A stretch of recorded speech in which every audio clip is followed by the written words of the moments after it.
these old treads and make me locally world famous on Uber Tubes. Sean Furrier here. For great deals on tires and auto repair all month long, call us at Jack Furrier Tire and Auto Care or check online at jackfurriers.com. The Window Depot is proud to sponsor the first look at today's game and would like to invite Arizona Wildcat fans to visit one of their Tucson warehouses. The Window Depot provides over 1,000 in-stock vinyl windows, interior and exterior doors, plus granite and quartz countertops, and a huge selection of custom cabinetry, all at the lowest prices in town. Consider the Window Depot your MVP when it comes to your home improvement needs. Stores are open Monday through Saturday, or order online at thewindowdepot.com. The Window Depot, more than a window store. What up, Tucson? This is Joseph Blair, former Wildcat and assistant coach of the Washington Wizards. When I came to play basketball at the U of A in the 90s, the Tucson community became and has always remained a special part of my life. And this is why I proudly joined the Meridian Wealth Management Tucson Advisory Business Council.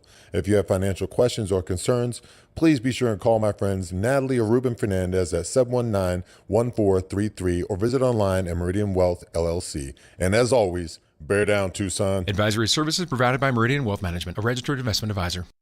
Here's an important message from University Termite and Pest Control. The weather is getting cooler here, and so rodents will be seeking alternative housing. Do you need a professional? Call University Termite and Pest Control, 886-4146. They've been serving Tucson since 1974. You can be assured University Termite and Pest Control will keep you pest-free using the most responsible products and application methods. 28 school districts, 3 hospitals, 2 colleges, 1 university, and thousands of homeowners trust University Termite and Pest Control. You can too. Call University Termite and Pest Control today at 886-4146 or go to bepestfree.com.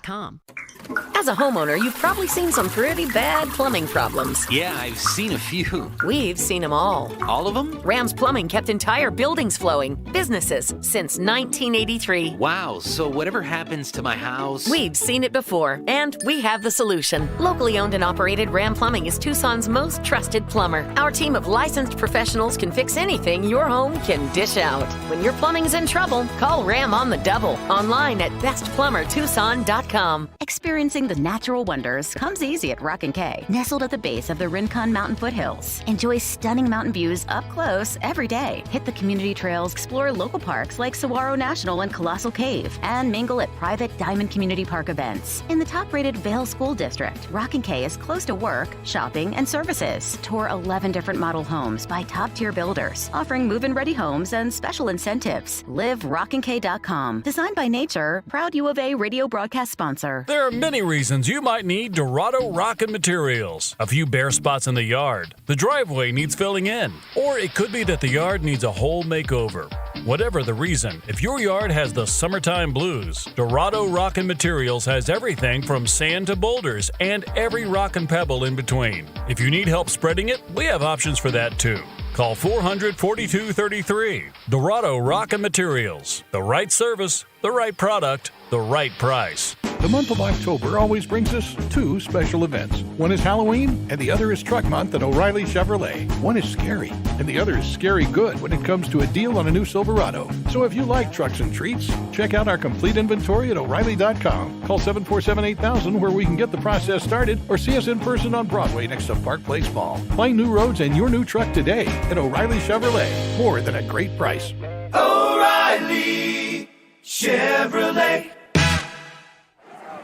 At Right Way, our team wouldn't last 5 minutes against the Wildcats, but we definitely do know how to score a touchdown when it comes to great service and your home comfort.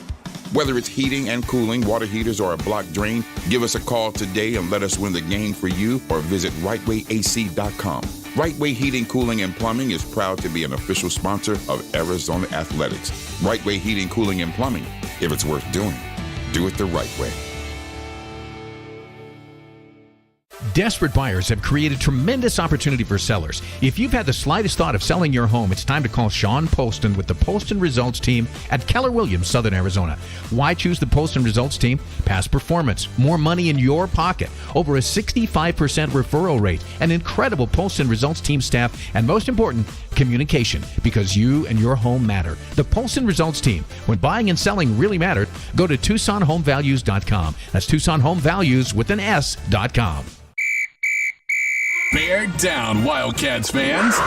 This is the Meridian Wealth Management postgame show on Wildcats Radio 1290. Brought to you by Meridian Wealth Management. Wealth well managed, life well lived. This is the home of the Arizona Wildcats. Wildcats Radio 1290.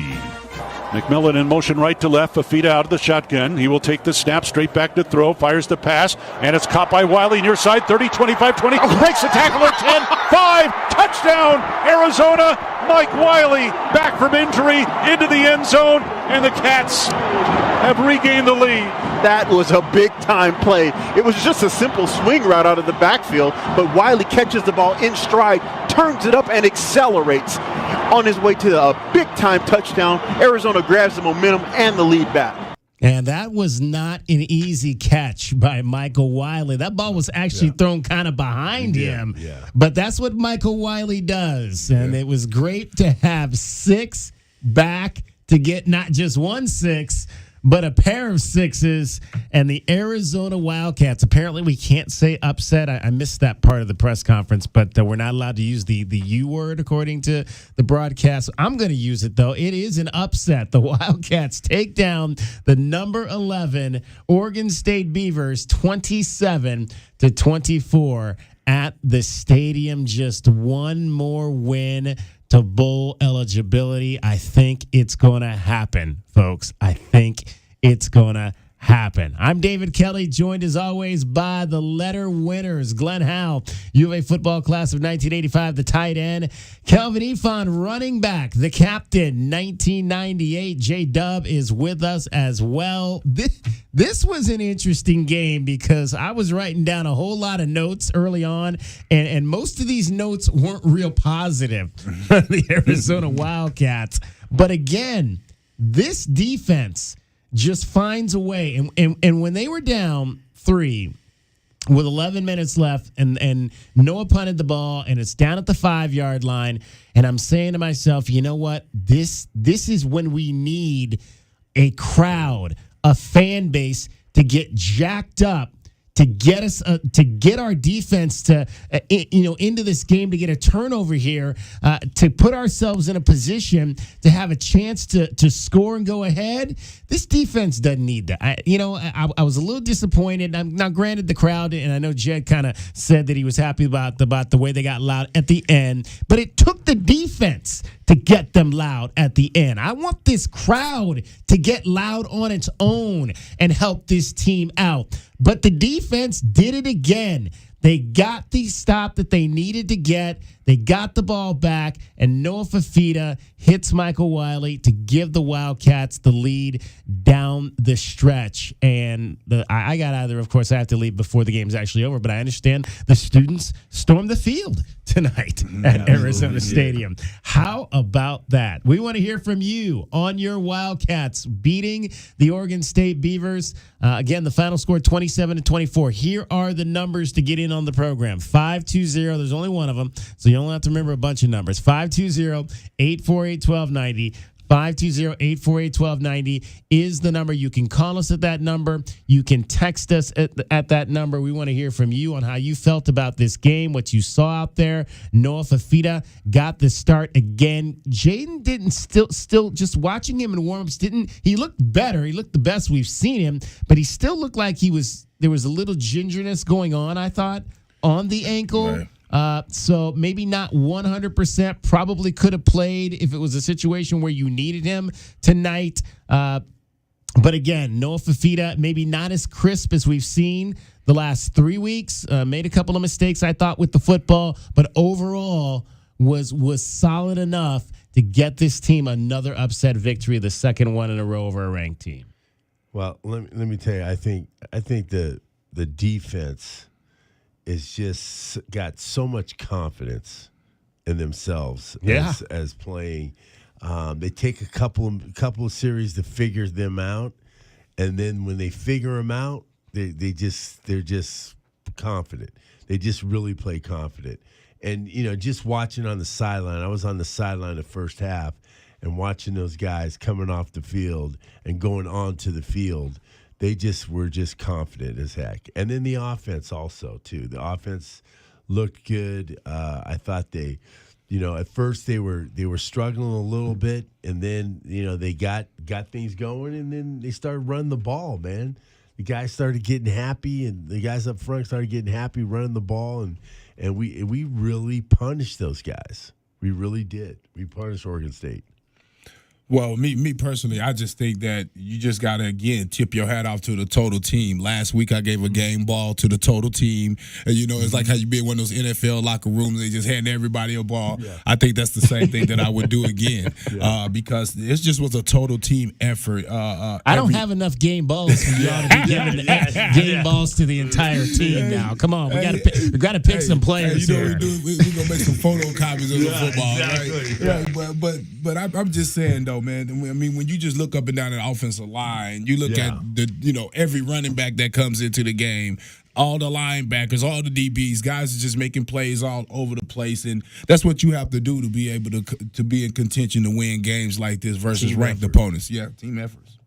All right, 520-848-1290 is the number to get in on the program. J-Dub, your thoughts on what you saw tonight? I think you actually went down and sat there for a little while, yeah? I think the exact same as these guys. I mean, obviously, the experts. I am so impressed with the defense, guys. I mean, the turnaround we've seen these last 18 months is just incredible.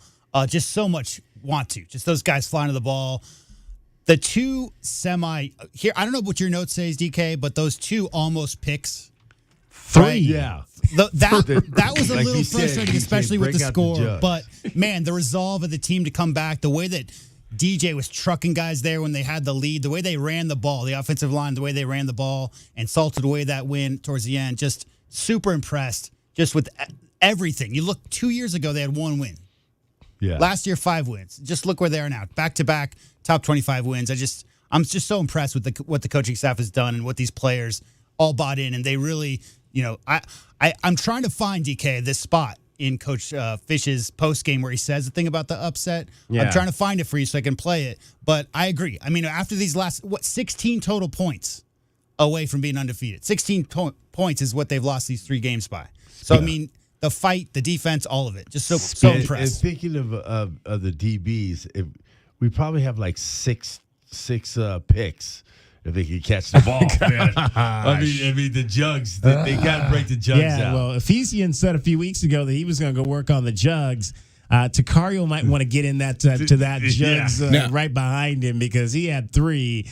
The easiest ones are always the ones interesting that you drop. But I will say this, though, devil advocate on this one is that he actually is making plays to get to those balls. Those balls are out of his area. Right. So now you just have to. Now I will say this: that is probably why they're 6'4" and they're DBs too. Yeah. Because if they could catch, they would more than likely be wide receivers like T-Mac. That's. But one thing that I was noticing, I'm like, they're getting around the football. Yeah. They're getting around the football. And once you start getting around the football, you start popping them up in the air. You get the tip drill going. You start catching them. Now you have a reason to get on the jug, you know. But that was just some great anticipations, man. He was falling into some plays where the quarterback did not think he would show up. Yeah, and he's like kind of like looking the other way. And then boom, he's right slick. there. Yeah, speaking of looking the other way, did you guys talk yet about that deflected pass by Manu in the end zone where he wasn't even looking? That was unbelievable play. He was beat. He was beat on that play. And I'm still trying to figure out how he got back to that ball. And today, I think, was the first long play that we got beat deep all year. Oh, yeah. That was the first. Well, there was only been one. Well, that was one of my notes. Where was Genesis Smith on that play? But just think of this. This is the first one that all season, look at the receivers that we played against, the teams that we played against, and how Washington was always saying that that's all they do is go deep. Yeah, Washington. And nobody has gone deep on us this year except for that one play, Oregon State. All right, the first one. 520-848-1290. Let's hear from Phil. You are on the Meridian Wealth Management Arizona Game Day Postgame Show on Wildcats Radio 1290.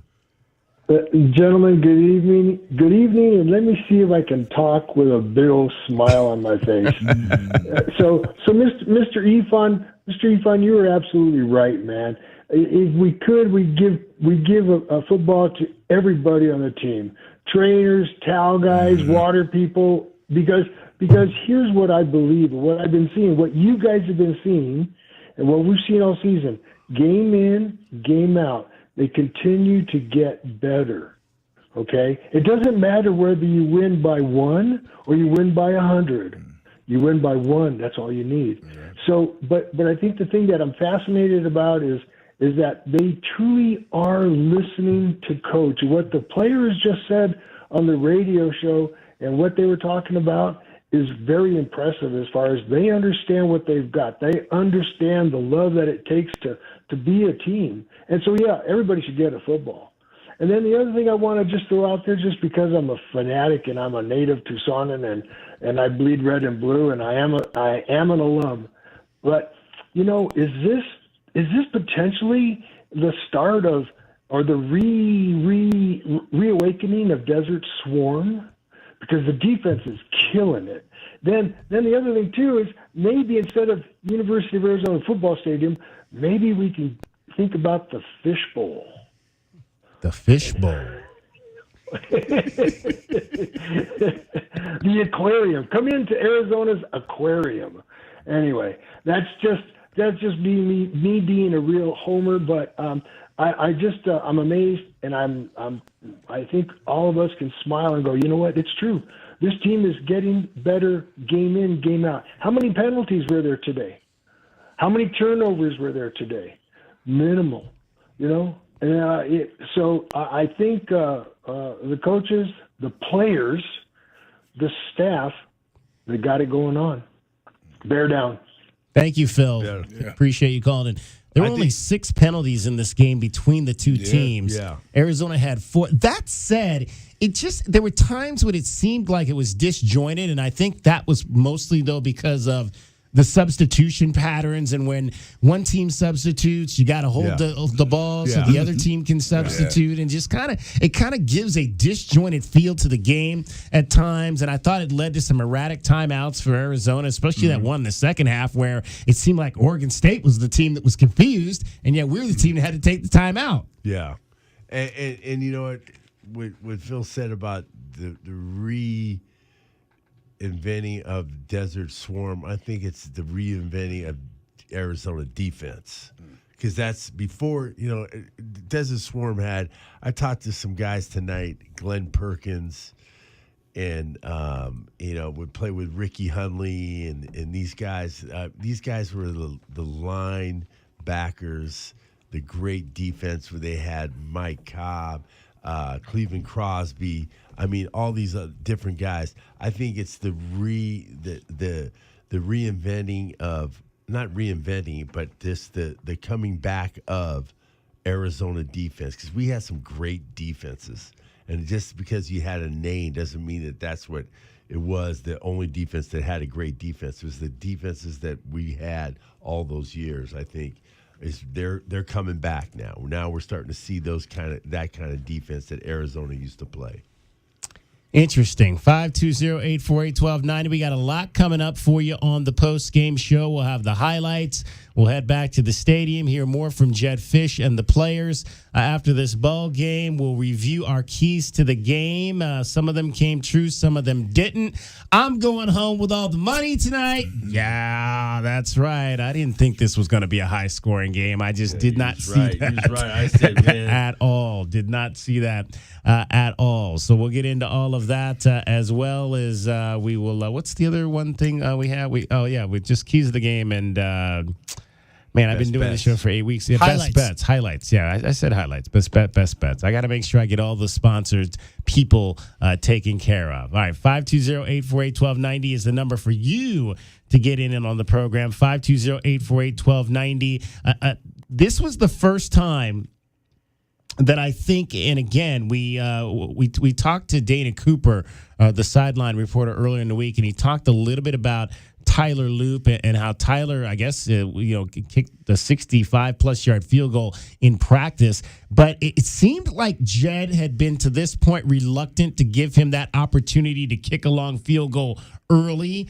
I was glad to see that today because I thought this was a game where points were going to be critical throughout. He gave him a chance to kick that 51-yard field goal early. He made it. And then on the flip side, I'm not sure what Oregon State was doing at the end of the first half, going for it or trying to do a fake field goal there. That didn't make any sense to me when you left 3 points on the field and you ended up losing the game by 3 points. Yeah, that was just too deep. That was they were like on the 12, right? They? Yeah, they were way. I ain't gonna lie. When I saw him do that, I was like, they must be in trouble. Yeah, I mean, why would you panic? Right there. And we've seen that 2 games in a row now. The team seems, Washington State going for 2 early. Yeah, Something they felt. So what's they felt. Panicking? I mean, teams, apparently Arizona now is putting the fear in some of these clubs. Because as a coach and you a player and you play for that coach,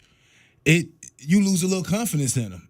Because you're used to coach making the right decisions and doing the right thing. You got his back. Yeah. But what was that play call? Yeah. What you did? Was it a fake to a kicker? Yeah, exactly. To a kicker, right. I remember we used to have some of the plays out of my guy Fish. I used to be like, no, just give the ball to the people that play who do those jobs. Yeah. But so why go for that? Yeah. It just was almost like a sign of desperation. And the guy looked awkward running the ball too. Is the slowest guy on the team, right? Did you guys hear Fish after with Brian? Yeah. I heard that. Yeah. Yeah, he's talking about why'd you call a timeout right before there, and he's like, well, we know that those guys get up to no good sometimes. They're going to run some crazy stuff, so we want to make sure all of our guys were ready for it. But they went back to it? Yeah. Remember then they called the timeout. Yeah. And then basically went back to it. Yeah. That was ridiculous. Ain't no way you should have done that. I mean, you might as well kept your offense on the field and ran a play. I mean, if you were going to do it. Yeah. I didn't understand that whatsoever. Can I really quick, back to Tyler Loop, we had Dana on earlier. He told us, we weren't aware of this, but he is at 88.7% right now career, Tyler Loop. He's only 4 more makes away from qualifying. You need 50 total attempts in your career, right? Field goal attempts. If he makes his next 4, he's the number 1 percentage in the history of the NCAA. Wow. The number 1 field goal percentage kicker in NCAA history. He just needs to make his next 4, and he's number 1. We he just doesn't qualify right now. Let him kick more. Right now, guys, he's 4 away qualifying. He needs 4 more attempts. But right now, he's in 3rd place all-time field goal percentage-wise. But he just needs more attempts to qualify. Yeah. Wow. Well, he got 1 today. He got 2 today in the ball game. Kicked a 51-yarder and a chip shop 25-yarder as well for Tyler Loop. Special teams was critical in this ball game. That the field goal kicking, the great punt by Noah Fafita that put them down. That's the second time we've seen Fish do that. Yeah. He did it with Jaden Delora. I believe it was the Washington game. But this one really was critical to get that ball rolled inside the 6-yard line, and that was they got 1 first down, and then they turned it over and had to punt it back, and then the two punt returns by Jacob Cowing. How critical were those? 36 yards on those 2 punt returns to give you short fields. And on the punt returns, I got to give kudos to the punt return team for not they had plenty of opportunities to hit somebody in the back. Right. And they let up. They just kind of they put their hands up, man. They put their hands up and they didn't hit the guy. And I love that you said that, because that is the sign of when you start to talk about championship bowl type of teams. Yes. Because they're making they're making good decisions out on the field as a group in totality. Yep. So yeah, man. That was that. I saw one time. I saw one of the plays. I was like, he's gonna hit him in the back, and he stopped. He could have nailed this guy, but he just and think about it in the past. Yeah. Things like that always happen. Little things like that always happen. Yep. So it's just kind of telling you that's that culture change. Yep. Absolutely. 520-848-1290, 520-848-1290. If you want to talk about what you saw tonight from your Arizona Wildcats, run down a few of the numbers in this ball game. Jonah Coleman, 11 carries for 55 yards. He and DJ Williams combined 19 carries for 106 yards, 51 and a for couple DJ. Body bags, yeah, too. that guy, he just invites the contact. Yeah. But let me ask y'all a couple body bags. Let me ask y'all again, because I'm gonna keep saying this. Are y'all starting to see what I've been telling you about DJ? Yeah. I'm telling you. Yeah. I mean, and what's impressive to me, usually as running backs, especially back in the day, when you used to get the 20 and the 30 carry back, you'd be moping, around. I'm not getting opportunities. I'm not getting any carries in the first half. I'm very impressed with the whole group as a whole coming in and just doing their job, no matter how many carries or how many quarters they haven't played. But very impressed with DJ coming in, protecting the football and finishing games. I mean, when you have guys like that, and what was funny is when he was out there, when he went out there at the end of the game, I said, it's over. That's the confidence that I was having. And that confidence extends to Fish. I didn't used to have that confidence in Fish. I'm telling you straight up. I'm like, no, he's going to just pass. He's not even going to milk the clock. You know what I mean? But he's made a ridiculous turnaround, and that's and maybe it's to the better talent he has on the team, because sometimes you call a different game when you're trying to make something happen. That's part of what I say about JDL. JDL, him and Fish was tied at the hip trying to get this thing turned around a little bit there, So man, I'm impressed with that. And I'm the piggyback on that. I'm impressed that as the players have gotten better and done it, so is the play call. So is the play call. No more too many trickerations. No double passes. We just said, you know what we said on that last drive is that we're just going to run it down your throat. We're going to get our best backs back there, and we're going to bring some body bags with him, because he's going to be knocking some people out. No double passes. No double passes. No swing around. Triple reverse. And then the one play that he had, I thought was a great play, is that he ran that option play with Noah. Yeah. He ran the option. He went down the line, and then he had to make that decision. He had the pitch there ready for it, and he got that first down. It's so weird to me. Michael Wiley finishes with no rushing yards tonight, and yet the 2 punt returns and the 2 catch and receiving touchdowns seal the game off. I mean, he won that game down the stretch. No rushing yards credited. No 2 rushes, no yards. And you know what was amazing about those touchdowns? So basically, we go to a 2-back set, which we never do, right? And anytime, if you notice what Fish do, when he do something like that, he's going to one of those guys. And I could not believe they let Wiley offset and didn't know he was going out for a pass. They were doubling. They were doubling T-Mac, right? Because I mean, Fafita kept going to T-Mac, and T-Mac got doubled that one time when they broke up the pass. And tripled. Exactly. And I think they were showing so much attention to T-Mac because I think, Fafita went to him once he got a catch, he would generally go to him the next play. And I think at least the first touchdown that Wiley caught off the sideline, I know that they were putting a couple guys over to T-Mac, and at least that's what they, when I got to the end. Anyway, the point is, you guys tell me. I mean, what was going on with them? Basically, he came out uncovered, and the guy had to come over off his band even towards the sideline. Well, you know what was happening there? The guy was out 3 weeks. They forgot about it. They forgot about it. That was sad to see. They were more worried about Jonah Coleman. They forgot about. There's no way, DK, in personnel football where you understand. You got the first of all, they have 2 backs in the backfield. That would have cued me like, whoa. I would have switched defenses and everything. And ain't no way I let a back that's finna have 1,000 yards receiving. No way I'm letting them into routes. The linebacker, J-Dub, just to tell you, the linebacker was just standing there. He didn't blitz. He didn't do anything. I'm like, your job is to cover down, and you just let the guy. Now, for Arizona, I'm happy about it, but that was just ridiculous to see defensively that you lose a guy like Wiley because he's been injured a few weeks. Because you know what happened? They're talking about Coleman. They're talking about DJ Williams. And they're even talking about Speedy Luke because he had the 40-yard touchdown, right? So probably the last person on their scout report is the injured guy coming back, and he hurt him bad. And kudos to Coach getting a different formation. The formation. That's what that week off give you. Once they bye week. That's what it threw them off. They didn't understand what was going on. They did not line up correctly. They didn't understand because we never see 2 backs here. Nah. We haven't seen 2 backs. What is 2 backs? It's always one guy for right and he shifts over to the left. And you're worried about Jonah Coleman back there because he's just been beasting people and he's, all the rankings and stuff that he's got now. So you're looking right past this guy slipping out in the flat. And everybody knows the biggest, you can look at football forever on those short yardage, they're going flag to the back end zone and to the pylon on the bottom. Yep. You have to cover those two, DK. You have to cover that. It's elementary. I'm just surprised. Pop Warner there. I'm just surprised. I'm surprised over a few of these ranked teams that we've played over the last 4 weeks. They have not looked like themselves in the games versus us and afterwards either.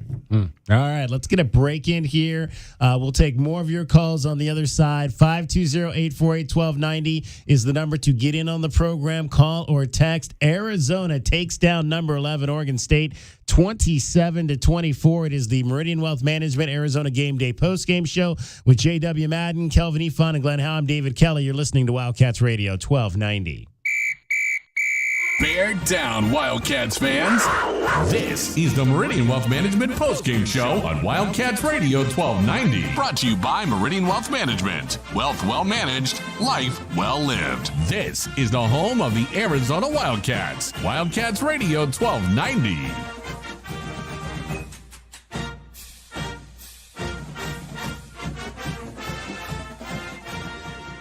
We return now to Eugene Snarkle, UberTube video star, and his best friend Doug. Eugene, what happened to just buying a new set of tires at Jack Furrier's? Way too easy, Doug. So what's up with all the rubber cement and electrical tape? And why are you putting it all over your tires? This Uber hack should give me another 6 months on these old treads and make me locally world famous on UberTubes.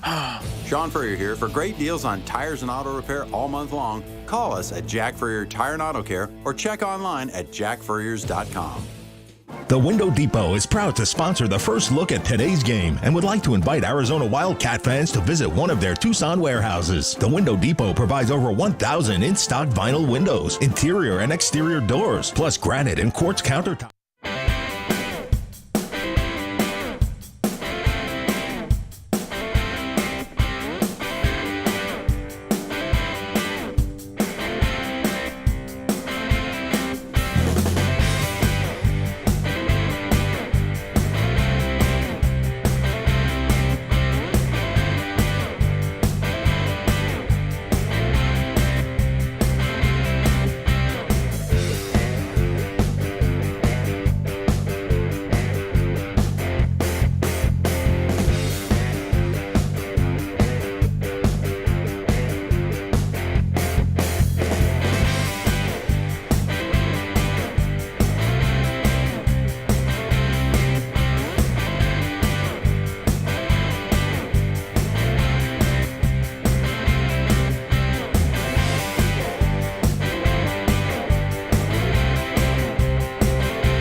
the Meridian Wealth Management Postgame Show on Wildcats Radio 1290. Brought to you by Meridian Wealth Management. Wealth well managed, life well lived. This is the home of the Arizona Wildcats. Wildcats Radio 1290.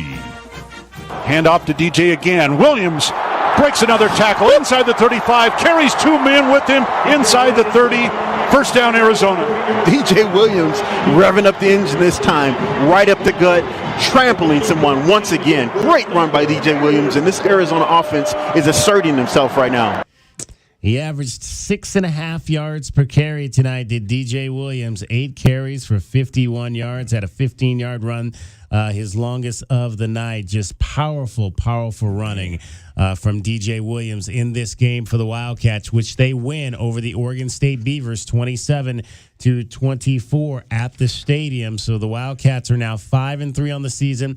They are 3-2 in the Pac-12 conference. They'll welcome UCLA for homecoming next Saturday night. The Bruins beat Colorado today, and the Wildcats beat the Bruins last season. Dare we say tomorrow we might wake up and have a top 25 football team?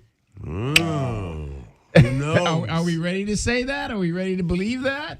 I don't know if they're going to put a 5-3 one in there. I mean, their strength of schedule's got to be up there, right? Yeah, it's up there, but I don't know if they put a 5-3. They were on they were on the low end of receiving votes in this last poll.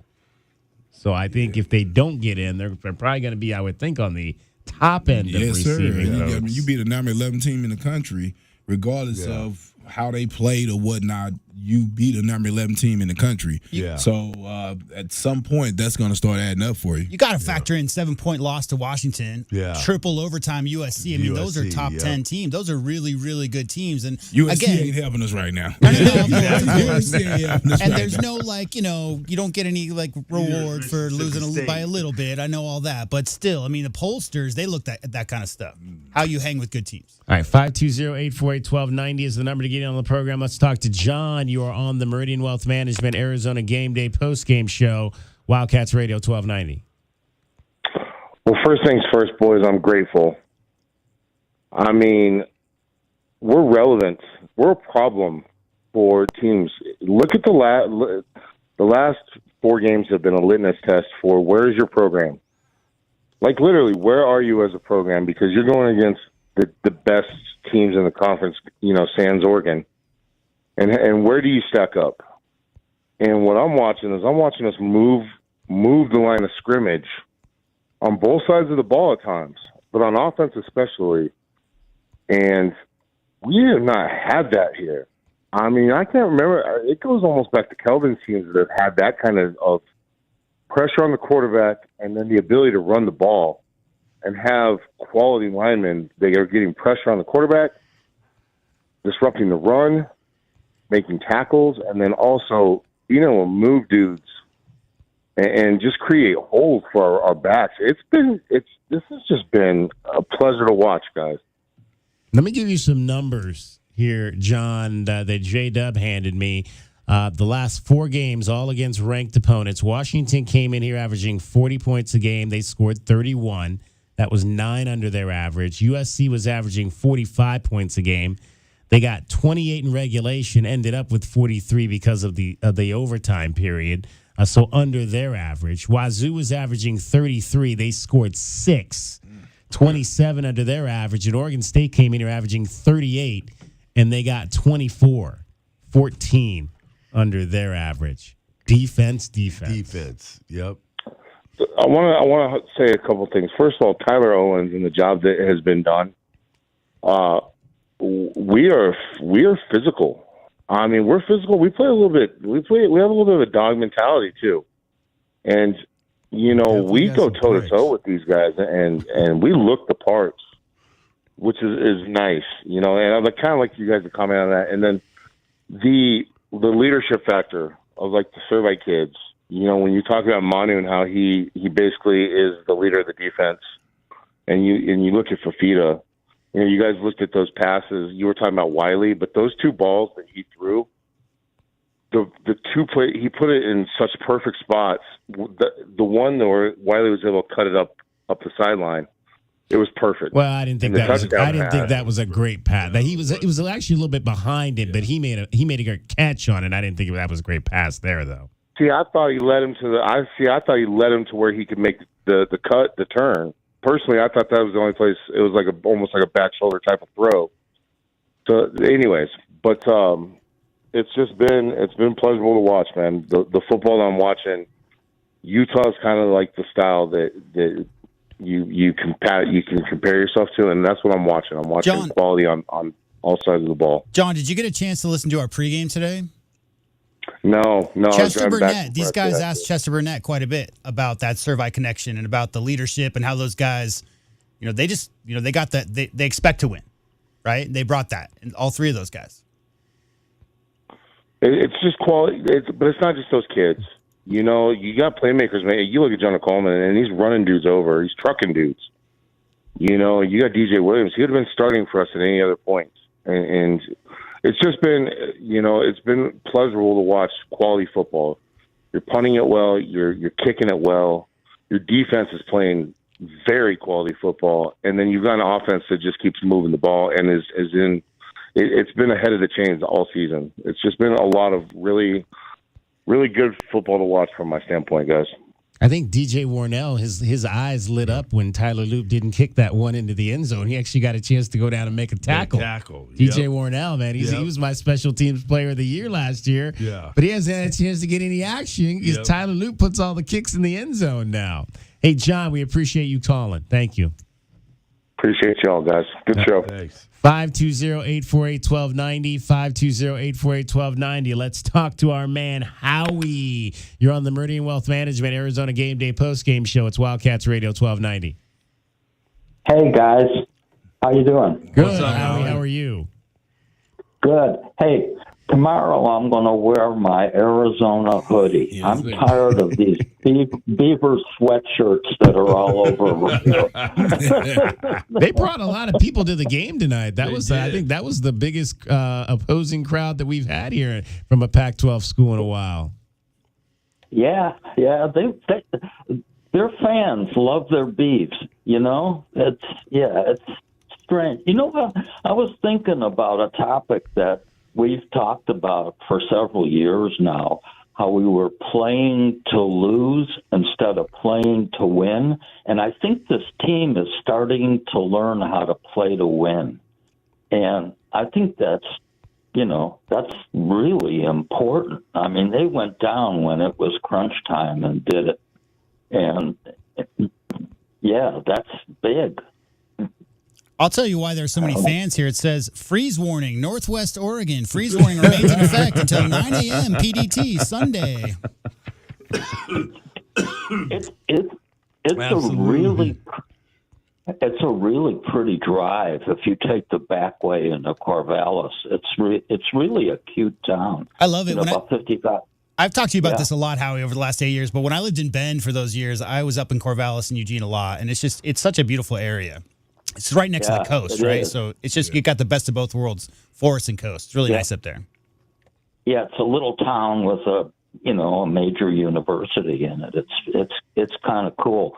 But you know what? It was really strange to me. Jonathan Smith is usually pretty dogmatic in his when he was a player and as a coach, and that second fake field goal. What was that? Man.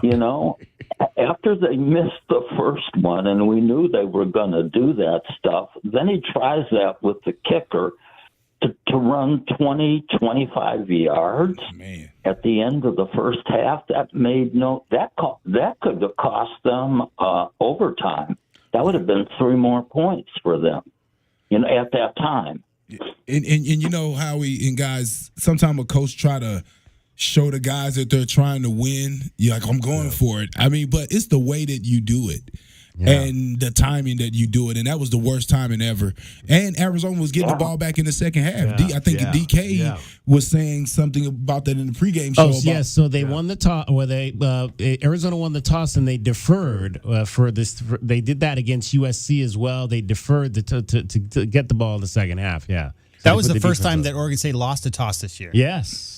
Who told us that one? I don't know. I just read it. I think somewhere. I think Brian said it. I believe on the Coach Fish show earlier this year that they had won the toss every game, taken the ball and gone down and scored, which they did in this game. And that weird fake field goal was also their first red zone trip where they came up empty all year. Yep. Yeah. I think the game was kind of choppy because I think Coach Fish and Coach Smith are trying to build like similar teams. You know, these big guys on the line, which we've talked about and needed for a long time. They've got a good receiver in Bolden, and we got a couple good receivers in Cowing and McMillan. And I think it was choppy because they're like trying to do the same things. You know what I mean? Indeed, Howie. Hey, we appreciate you checking in tonight, as always. Yeah. Take care. Bye-bye. All right. Thanks, Howie. 520-848-1290. 520-848-1290 is your number to get in on the program. You can call us. You can text us. Tom Gilmore checks in by way of the text groove, says, great day for the state of Arizona.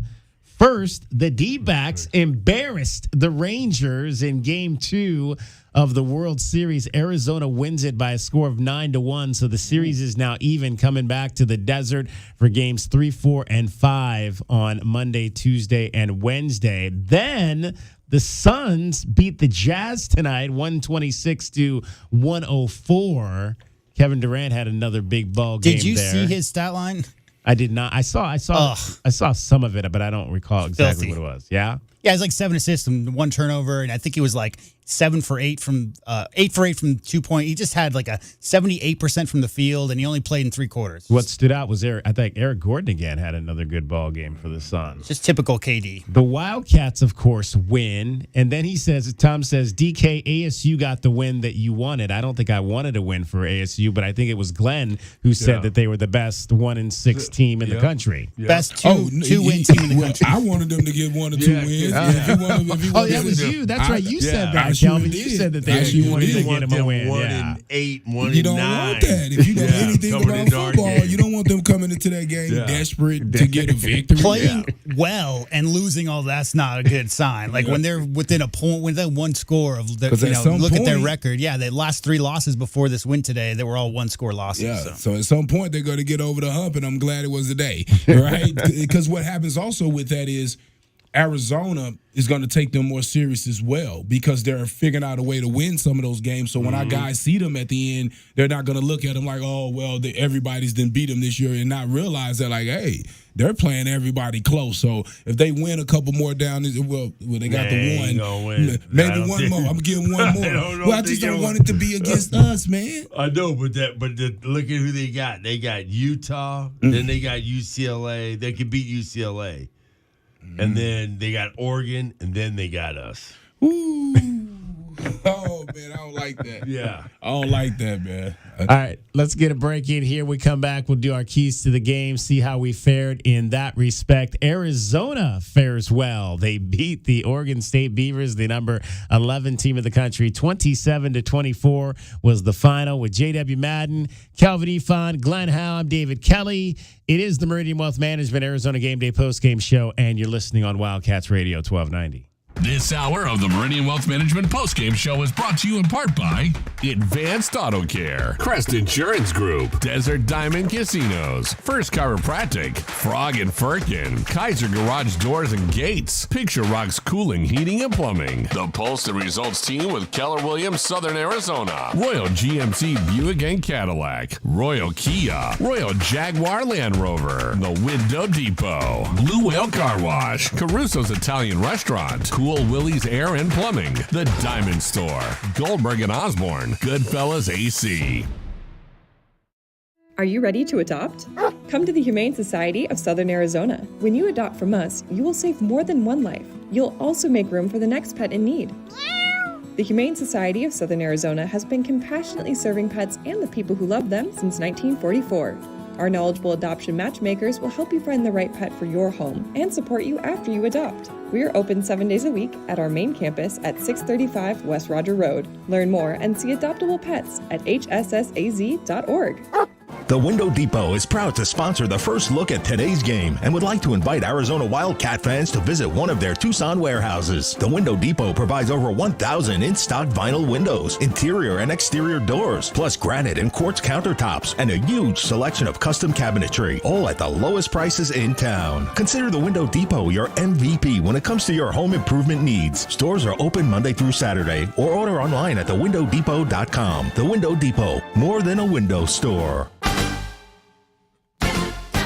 True Wildcat fans know that when you're looking for the best place to watch all the big games on big screens, drinking cold beer and having the best food, all paths lead to Desert Diamond. Bet on your Wildcats and all your favorite teams 24/7 on our easy-to-use kiosks. Come chill on our comfy couches and build your best bet at Arizona's best bet, the Desert Diamond Sportsbook and Bar.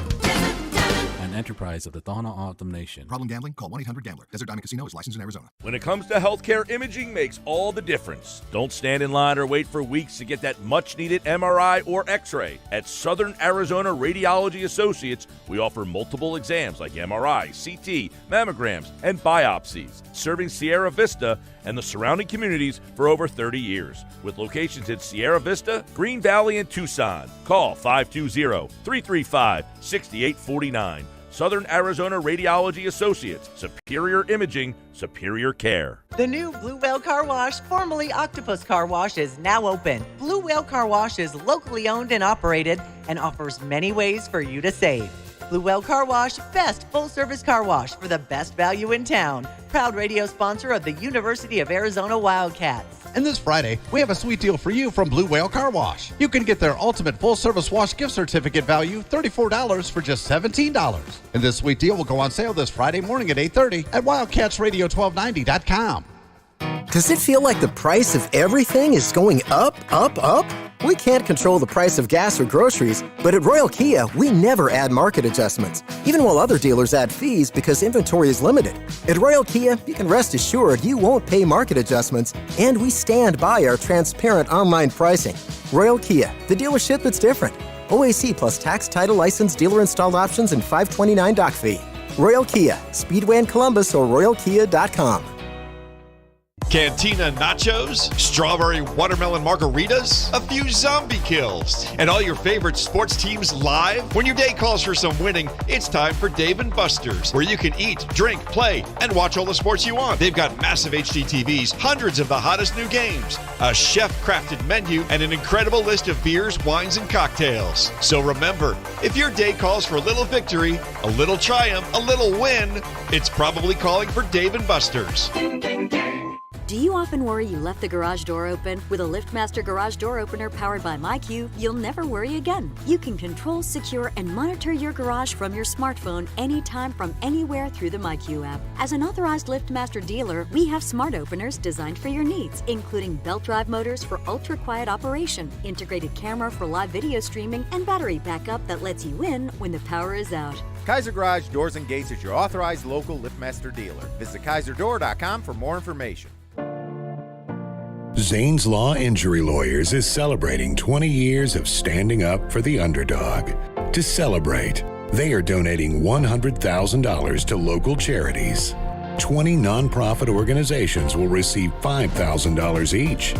If you would like to apply for this charitable giving initiative, go to zaneslaw.com/community. That's zaneslaw.com/community. Bear down, Wildcats fans. This is the Meridian Wealth Management Postgame Show on Wildcats Radio 1290. Brought to you by Meridian Wealth Management. Wealth well managed, life well lived. This is the home of the Arizona Wildcats. Wildcats Radio 1290. Fafita empty set. Shotgun snap. Takes it. Back to throw. Rolls to the right. Gets away from some trouble. Fires on the run. Back of the end zone. Caught. McMillan. Touchdown, Arizona. He finds T-Mac on a deep crosser in the back of the end zone. Comes wide open. Noah extended the play with his legs, but he throws a beautiful pass. Touchdown, Arizona. Right there. Tetro McMillan with the touchdown in tonight's ball game. 8 catches, 80 yards for T-Mac, the 1 touchdown. Noah Fafita threw 3 touchdown passes, including the 2 to Michael Wiley. He finished with 275 yards passing. Did get sacked 4 times in this ball game, but the Wildcats win it by a score of 27-24 over number 11 Oregon State. It is the Meridian Wealth Management Arizona Game Day postgame show. I'm David Kelly along with Kelvin Efon, Glenn Howe, J.W. Madden. We want to hear from you tonight, 520-848-1290, about how you're feeling about your Wildcats with homecoming coming up. Ooh, wow, that's Colorado. Yeah. It's snowing there. Yeah. Holy mackerel. How about Air Force is 8-0. Yep. I love that. I love seeing Air Force play well. A lot of those guys when I went up there for Kevin Anderson. That's right, yeah. Football team, and I met the coach and the head coach and one of their linebackers that are really, really good, and a bunch of other players. Really nice guys up there. All right, let's find out how we did with our keys to the game today. Were the Cats able to unlock the keys to the game? Let's look at our pregame keys to the game. They are brought to you by the Royal Automotive Group. Royal Automotive, the dealership that is different. All right, let's hear what we said back, what was it maybe now? It was right around 5:45, so about 7 hours ago. Yeah. Let's hear what we said 7 hours ago about what we thought might happen tonight. Who should we start with, J-Dub? Well, I think you went first, and then Glenn, and then Kelvin. So we go in that order? Yeah, we'll go in that order. One key to the game to winning is you got to hold this team under 120. Yeah. I think they're going to get some yards. That was exactly what the number I was thinking. Hold them under 120. If you can get maybe not to 160, but I think if the Wildcats can get 135 or more, that would be a good ratio. You got to score touchdowns when you get to the red zone. We've kicked a lot of field goals this season, and I continue to say that. I think you got to be 90% in the red zone in this particular ball game to have a chance to beat the Oregon State Beavers. All right, well, they got 130, the Oregon State Beavers on the run. So now, a little bit higher than we thought, but a little bit lower than their average. So still a good night. Still a good night. Wildcats didn't necessarily they only, as a team, rushing only 88 yards, but again, and we talked about it was 99 yards. Physical. Well, the stat sheet I have says 88 here.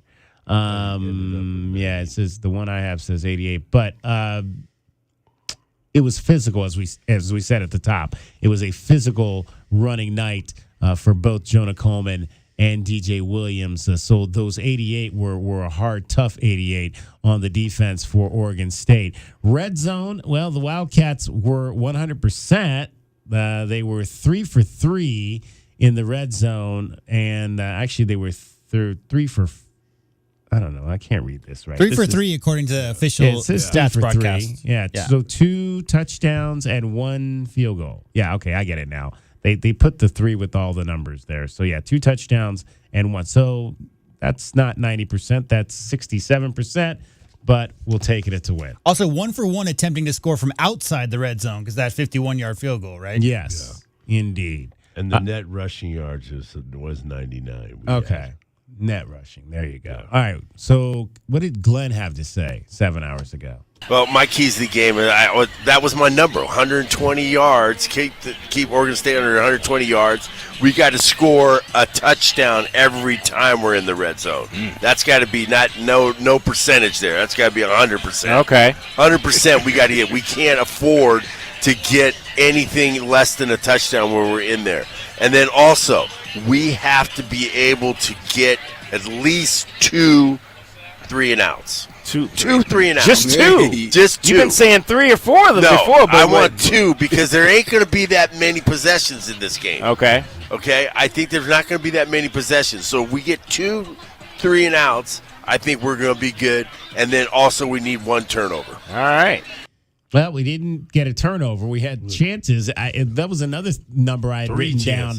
You had 6 because they had 3 fumbles in this game that they were able to get back. So you had 3 fumble chances and 3 pass chances, the 3 that were dropped. Yeah. So you had 6 chances for turnovers. You didn't get any. They only had 1 3-and-out in this ball game, and that was the one at the very end. But then they had a 1 they had one where they got a first down. It wasn't 3 and out, but I mean, it was like they only made. They 5 plays. Yeah, it was a 5 play. That was the one. Yeah. That was the one right before the Wildcats scored to take the lead. Yeah. So the defense at the end, other than that, other than the drive at the end where they gave up the late touchdown, the two prior to get the lead were critical defensive stands for this ball club. The other thing Glenn mentioned there obviously was, the way Oregon State ran the ball coming in, the low number of possessions that both teams would have. In that first half, what was it, 7 total possessions for both teams? It was low.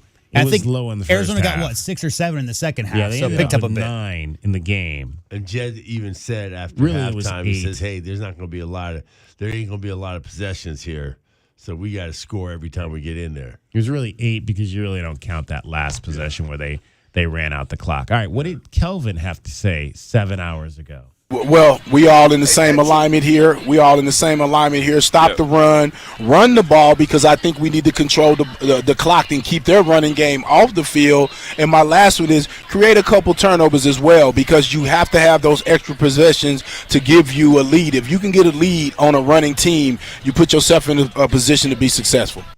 All right, well, they didn't get any turnovers in this game, and what was the time of possession ended up being? Let me check that real quick here. Was 31 to 29. Yeah. So it was slightly in favor of Arizona, but not grossly in favor of Arizona in this ball game. Yeah, 64 to 66 plays for plays too.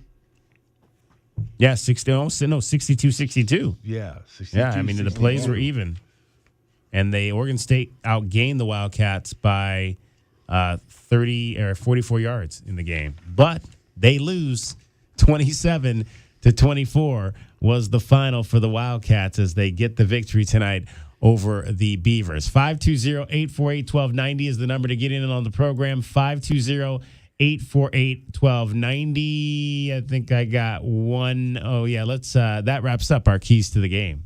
Our keys to the game are brought to you by the Royal Automotive Group. Royal Automotive, the dealership that is different. All right, we go to the text groove right now, and I think this is, Paul from Phoenix checks in. We had a chance to talk to him before the game. On the bus, he says, I just wanted to text you guys real quick and see if this was not a signature win. This was a victory that we all need to get used to being a part of. The program is in the right direction. What was his key? We didn't pull his key to the game. I said we were going to talk about it on the game. I could go find it. Yeah, I can't remember exactly what he said, but yeah. He said something. Gosh, it was something peculiar. It was something like Just give me a second. I'll go find it. All right. It was kind of Well, one name I wanted to throw out here while we're coming up with what he said was the leading tackler for the Oregon State Beavers in this game was Easton Mascarenas Arnold. That is the son of Arizona softball legend Tony Mascarenas and her husband Junior. He is an outstanding defensive player for the Oregon State Beavers, and I had a chance. I ran into Coach Mike Candrea, the Hall of Fame coach Mike Candrea, before the ball game tonight, and he was like, "Yeah, Tony's got 2 sons on this team, so apparently there's another son that's also on the team, but that son right there had an outstanding ball game. Did Easton Mascarenas? He finished with 10 tackles." 1 sack in the ball game to lead. He was tops in tackles with Gunnar Maldonado, who also had 10 tackles for the Arizona Wildcats in the ball game. So shout out Easton Mascarenas Arnold, plays for Oregon State, but has Arizona Wildcat bloodlines, the son of the legendary Tony Mascarenas. Want to hear Paul's keys? Yes. All right, here do. they are. All right. Got a minute, Paul. Get on. Got a minute here, Paul. Real quick, what are your thoughts on the game tonight? Gentlemen, I'm looking at probably like a 27-13 Wildcat victory. It's going to go under. See? It's gonna go Even under. Paul in Phoenix thinks under. it's going to be under. 27-13. 27-13. It's going to be one of those games where people are going to walk away like, wow, we did that. Yeah. Exactly. All right, Paul. All right, Paul. Glad you got down here. Enjoy the game. Paul, you know we record that. I know you did. We're going to talk about it. 27-13. 27-24. That's not bad. Yeah, absolutely. See, Paul, he's watched a little football. Yeah. He's watched a little football. He knows what he's talking about. I think he's been to every game in the last 80 years, right? Something like that. I thought it was going to be 30-27. I was a little disappointed, but hey. Paul's an OG. I just didn't see it being a high-scoring game. And again, the under has been the number. The under has been the number all season with this club, and that continues to be the case with these games. And I want to see actually what the time of the game was too, because it has been these new rules have shortened these games down. It was 3:09. They have been right around 3 hours and 10 minutes to 3 hours and 15 minutes. So apparently the new clock rules, we're not seeing those 3 hour and 45-minute games that we used to see with the old clock rules. Yeah, it's going down. That's good. That's a good thing. Absolutely. I think so. All right, let's get another break in here. And when we come back, we'll find out who's cashing tickets, give you your highlights, and as well as we'll hear from the Wildcats. 27-24, the final. Arizona knocks off number 11, Oregon State. It's the Meridian Wealth Management Arizona Game Day postgame show with Kelvin Ifan, Glenn Howe, J.W. Madden. I'm David Kelly. We want to hear from you. Give us a call, 520-848-1290. 520-848-1290 is the number to get in on the program. You're listening to Wildcats Radio 1290. Bear down, Wildcats fans. This is the Meridian Wealth Management postgame show on Wildcats Radio 1290. Brought to you by Meridian Wealth Management. Wealth well managed, life well lived. This is the home of the Arizona Wildcats. Wildcats Radio 1290.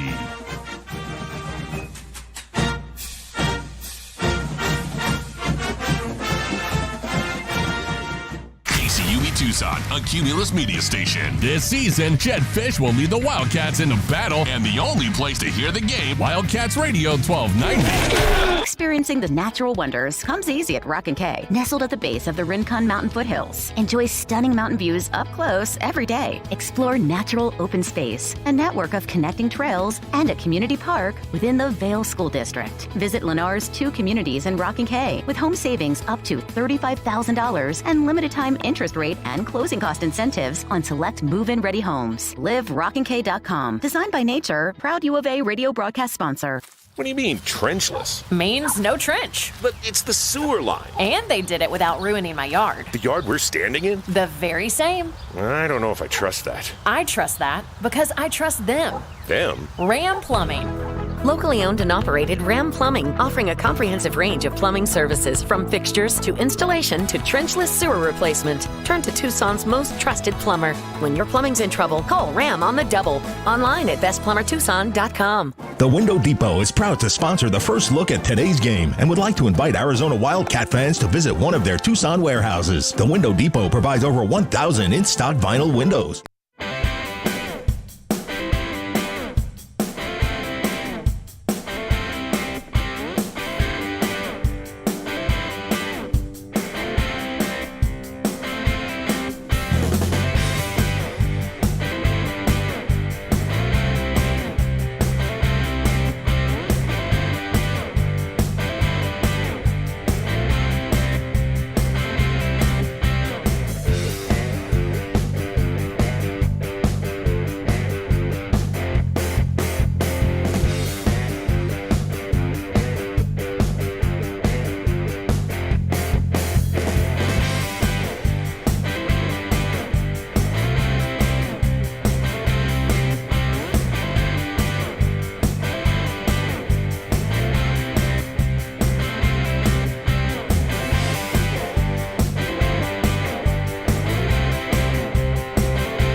Wildcats fans.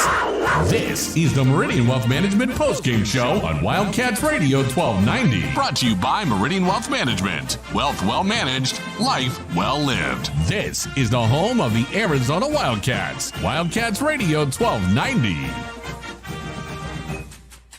Wildcats beat the Oregon State Beavers 27-24. Arizona now with 5 wins on the season to 3 losses. One more win to bowl eligibility. It would be the first bowl game for this program since the 2017 season. It's been a while. Time to go back. And guys, that was one of the things we said at the beginning of the season. That was the next step, was to get to a bowl, and it appeared, I mean, we don't want to count our chickens before they're hatched, but it appears right now that the Wildcats are on the verge of accomplishing that goal. Yeah, I think we can win one out of the next. I like to see us win 3. It would be a disappointment if we only won one, but at this point, the way that this team is playing, but I like to see us hit 3. I had them winning this game. I thought all season this was a game they could win. I didn't think they were going to win this game. I'm going to be honest with you. I thought I picked Oregon State to probably win the conference. I thought they were good enough to do that. Very disappointed in Oregon State. Yeah. Very disappointed in Oregon State. I mean, I'm happy the Cats won, but I'm talking about for the long run. I don't see this ending well for them. I see a couple more losses in their future. Yeah. That's a nice style, though. I mean, because they got those 2, 150-pound wide receivers that run like 4.2s that get behind the defense. Like the only pass, that only 50-yard bomb that they got was because he ran free. Right. Yep. But because they play such a deep safety, the way they've been playing defense lately, the running game setting up those little like jitterbug type wide receivers on the outside. I looked it up. They got 8 guys under 175 on that roster. Yeah. Well, Jet came out this weekend, and I thought it was interesting. He said that he likes those small, fast, wide receivers. Well, what happens is they play in space very well. Yeah. A lot of these teams have the bigger DBs now, and those guys can shake them in small spaces and create opportunities to get passes. Yeah.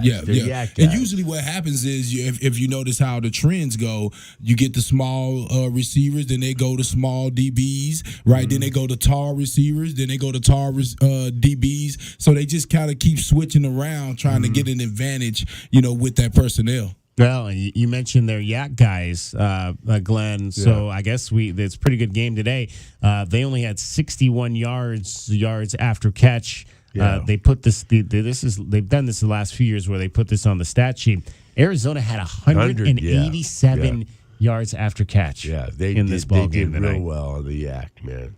How about yards after first contact? Because I know Jonah Coleman broke like 50 tackles in that game by himself. They put that DJ Truck on 5 guys. It'd be nice to know what that is if they would put that on the line, but they don't. And the one we mentioned Noah Fafita's punt, but Kyle Ostendorf booted one as well. I had that 54-yarder and.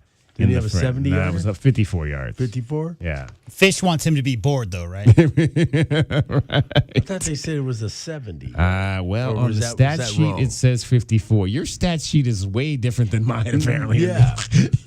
Because that stat was from what the television said. Oh, well, it was ESPN, so I don't know if you want to believe everything they say. Rod Gilmore, who... All right, let's find out who's. I know I won some money. Let's find out who else won some money today. How did the 1290 crew do today with their best bets? Let's find out how they did in today's pregame show. Today's best bets are brought to you by Desert Diamond Sportsbook, Arizona's best bet. All right, the line was Arizona +3. We all took that, so everybody's cashing a chip on that one right there. With the Wildcats winning by 3, so that's a 6-point victory for you. The over-under, though, was 56. Glenn and Kelvin took the over in this game. Paul and Phoenix and I went with the under. Yeah, it got close at the end. It looked like it was not even going to be close. Right. But it got to 51. But still, the under is the winner, so I'll take all of that money tonight and put it in my pocket and get ready for next week. So that is how the betting went for this ball game. And that's how the 1290 crew did with their best bets. Today's best bets were brought to you by Desert Diamond Sportsbook, Arizona's best bet. All right, 520-848-1290. 520-848-1290 is the number to get in on the program. Arizona knocks off Oregon State 27-24. Let's hear from Doug. You are on the Meridian Wealth Management Arizona Game Day postgame show, Wildcats Radio 1290. Hey, fellas, bear down. Bear down. I have to apologize if I talk about anything that you guys have already covered because I had to join the show just recently. But really exciting night. And just talking about betting, first of all, while it's on my mind, I'm pretty sure we're 7-1 against the spread now on the year, which is kind of unheard of. I've got a friend who's kind of a degenerate gambler, and he's been betting against us all year. So that's what he gets. That's what he gets. But so that's pretty awesome. But I just wanted to say, like, overall, this was a real breakthrough. As a long-suffering Arizona football fan, and not like we've suffered every year, of course, but there have been so many seasons where we started to build a little momentum, and then you'd see that one game on the schedule that's like, man, if we can just get through this hurdle, we can really turn a corner, and then we would just fall flat on our face. And that's how this game was feeling to me coming in. And then they come right in, march down the field, and go up 7-0, and it's kind of feeling like the Washington game, starting off 14-0. And we had so many things we had to overcome. We had a 3rd and 30, we had a 3rd and 29 late in the game, and we had no turnover, didn't take the ball away once, a lot of stuff like that. Had to settle for field goals a few times that we didn't want to. And yet, despite that, we still found a way to win. And to me, that's just a sign that we've really turned a corner, not just with our execution, but with our confidence and our energy level and we want to be the team that wants it more. And that's why I haven't seen in recent years the confidence level. And so I think winning begets more winning, and so now hopefully they can just steamroll this, and capitalize it and turn it into even more victories. And we're still in the midst of a 5-game streak against ranked teams, which is kind of unheard of in our conference. And we're 2-2 right now against those 5 teams with one more to go. And I don't even remember the last time we beat 2 ranked teams in a row. But that was just a lot to be happy about. Yeah, and then you'll have another ranked team coming in here. Obviously, UCLA winning today, so they will remain ranked coming in here. So, again, we knew it was going to be a gauntlet, and that's what it has turned out to be. Just a great year in terms of the Pac-12 from that respect. They entered the day today with 6 ranked teams. It's been as high as 8. This team and That's the right. Wildcats will only miss out of those 6 ranked teams currently the Oregon Ducks, and so everyone else they'll have a chance to play with Utah and UCLA coming up on the schedule. One team that's not going to be ranked though is the Cougars because they've dropped 4 in a row. They were 19th when Arizona saw them, but they've now dropped 4 in a row. Yeah, they're falling apart. But let's not talk about their day, though. I don't even want to think about that. No, that's fine. In terms of some X's and O's stuff, I'm glad it sounds like you guys talked about the kicking game because that was really key. Tyler Loop coming through for us in some big spots. And then, you mentioned the Austin Dorff punt, which he was under a lot of heat on that one, by the way. And he got off a line, not a line drive, but like a real tight spiral. And I think it was closer to 70 yards, it looked like, from my vantage point. Yeah. And then, the one that Noah was able to pin down at the 5, that was, I don't know about you guys, but I wasn't thinking like pooch kick. I was just thinking like, oh my God, we're going for it in this spot. Yeah, I kind of thought, I was like, this doesn't look right. I kind of thought they might kick it there. Yeah. Okay. Well, I'm glad they did it. That was crucial. That's what I thought. Hey, that's what I was thinking. Well, we've been seeing trying to get too smart. Yeah. We've been seeing some hyper aggression by coaches across the college and even NFL landscape in the recent years. Like, it feels like the book has really shifted in terms of when you go for it on 4th down. And we saw Jonathan Smith go for the fake field goal at the end of the first half. If they make that field goal right there, we're looking at a tie game. We could still be playing in the 9th overtime right now. I know there was some crazy stuff in the 70s and 80s, but that was Kelly, right, at Oregon? Kelly going for 2 on first score and going for it on 4th, basically every single time he could, regardless of where he was on the field, right? But remember, everyone mentions Chip Kelly, but Bellotti was actually the one that started that, like running up the score, going for 2. I'm pretty sure Mike Bellotti kind of kicked that off, and then Chip Kelly took over that, and they just kept that tradition. Yeah, that was before the Oregon Ducks were the Oregon Ducks, and Bellotti was the coach there, right? So they were running up the score, so it looked really good on those national headlines, right? Yeah. But, that coaching decision just seems like a head-scratcher, but I'm glad they did it. I mean, it was just weird that they would go for the fake kick, and then, it didn't work out, or I forget what it was, like a timeout on the field or something. And then they still go for it again when there's only 2 seconds left in the half, and you have no chance to make up for that if you mess it up. So that was a gift. We'll take it. I have a question. Maybe one of you might know. So there was a point in the game where we had to burn our first time out of the second half, I believe it was, when OSU was doing a lot of switching on defense. Yeah, they were 7 guys in. Right. Did you talk about that already? We mentioned it, yeah, because I said that I mentioned earlier. I thought there were times when the game got erratic, and a lot of it has to do with the fact that the referees hold things up for the substitutions to take place, and that was one of the times when, it looked like Oregon State was the confused team, but we were the ones that had to take the time out because I believe the play clock may have been running down, and that's why they chose to take the time out there. It was, and that to me sounds like it's a complete disadvantage to the offense. Yeah. Because am I just allowed to keep subbing guys indefinitely while your play clock keeps running down to 0 and you have to take a timeout? If that's the rule, they need to look at that because that's a killer strategy for a defense. Well, I'll say this: what actually happened was the offense ran a guy in late. And he lined up late. So I get an opportunity to line up as well. So the offense has to get their guys in there in time to make sure that they can actually run their plays. So that was on the offense. If you go back, it was a wide receiver came in, and when he first ran on the field, he didn't know where to line up. And then eventually he lined up like a stacked formation where they was, stacking behind Cowan and T-Mac. But, yeah, I thought that was on the offense right there. You have to get your guys in. You understand the rules, so you have to because that rule works for the offense. If you don't substitute, then they can't substitute. So you can catch guys in different formations and keep them on the formations. field. Right. So it's been working for the offenses for the majority of the time. But if you make a personnel mistake, it'll cost you. I solved the mystery of the 70-yard punt. You want to hear it?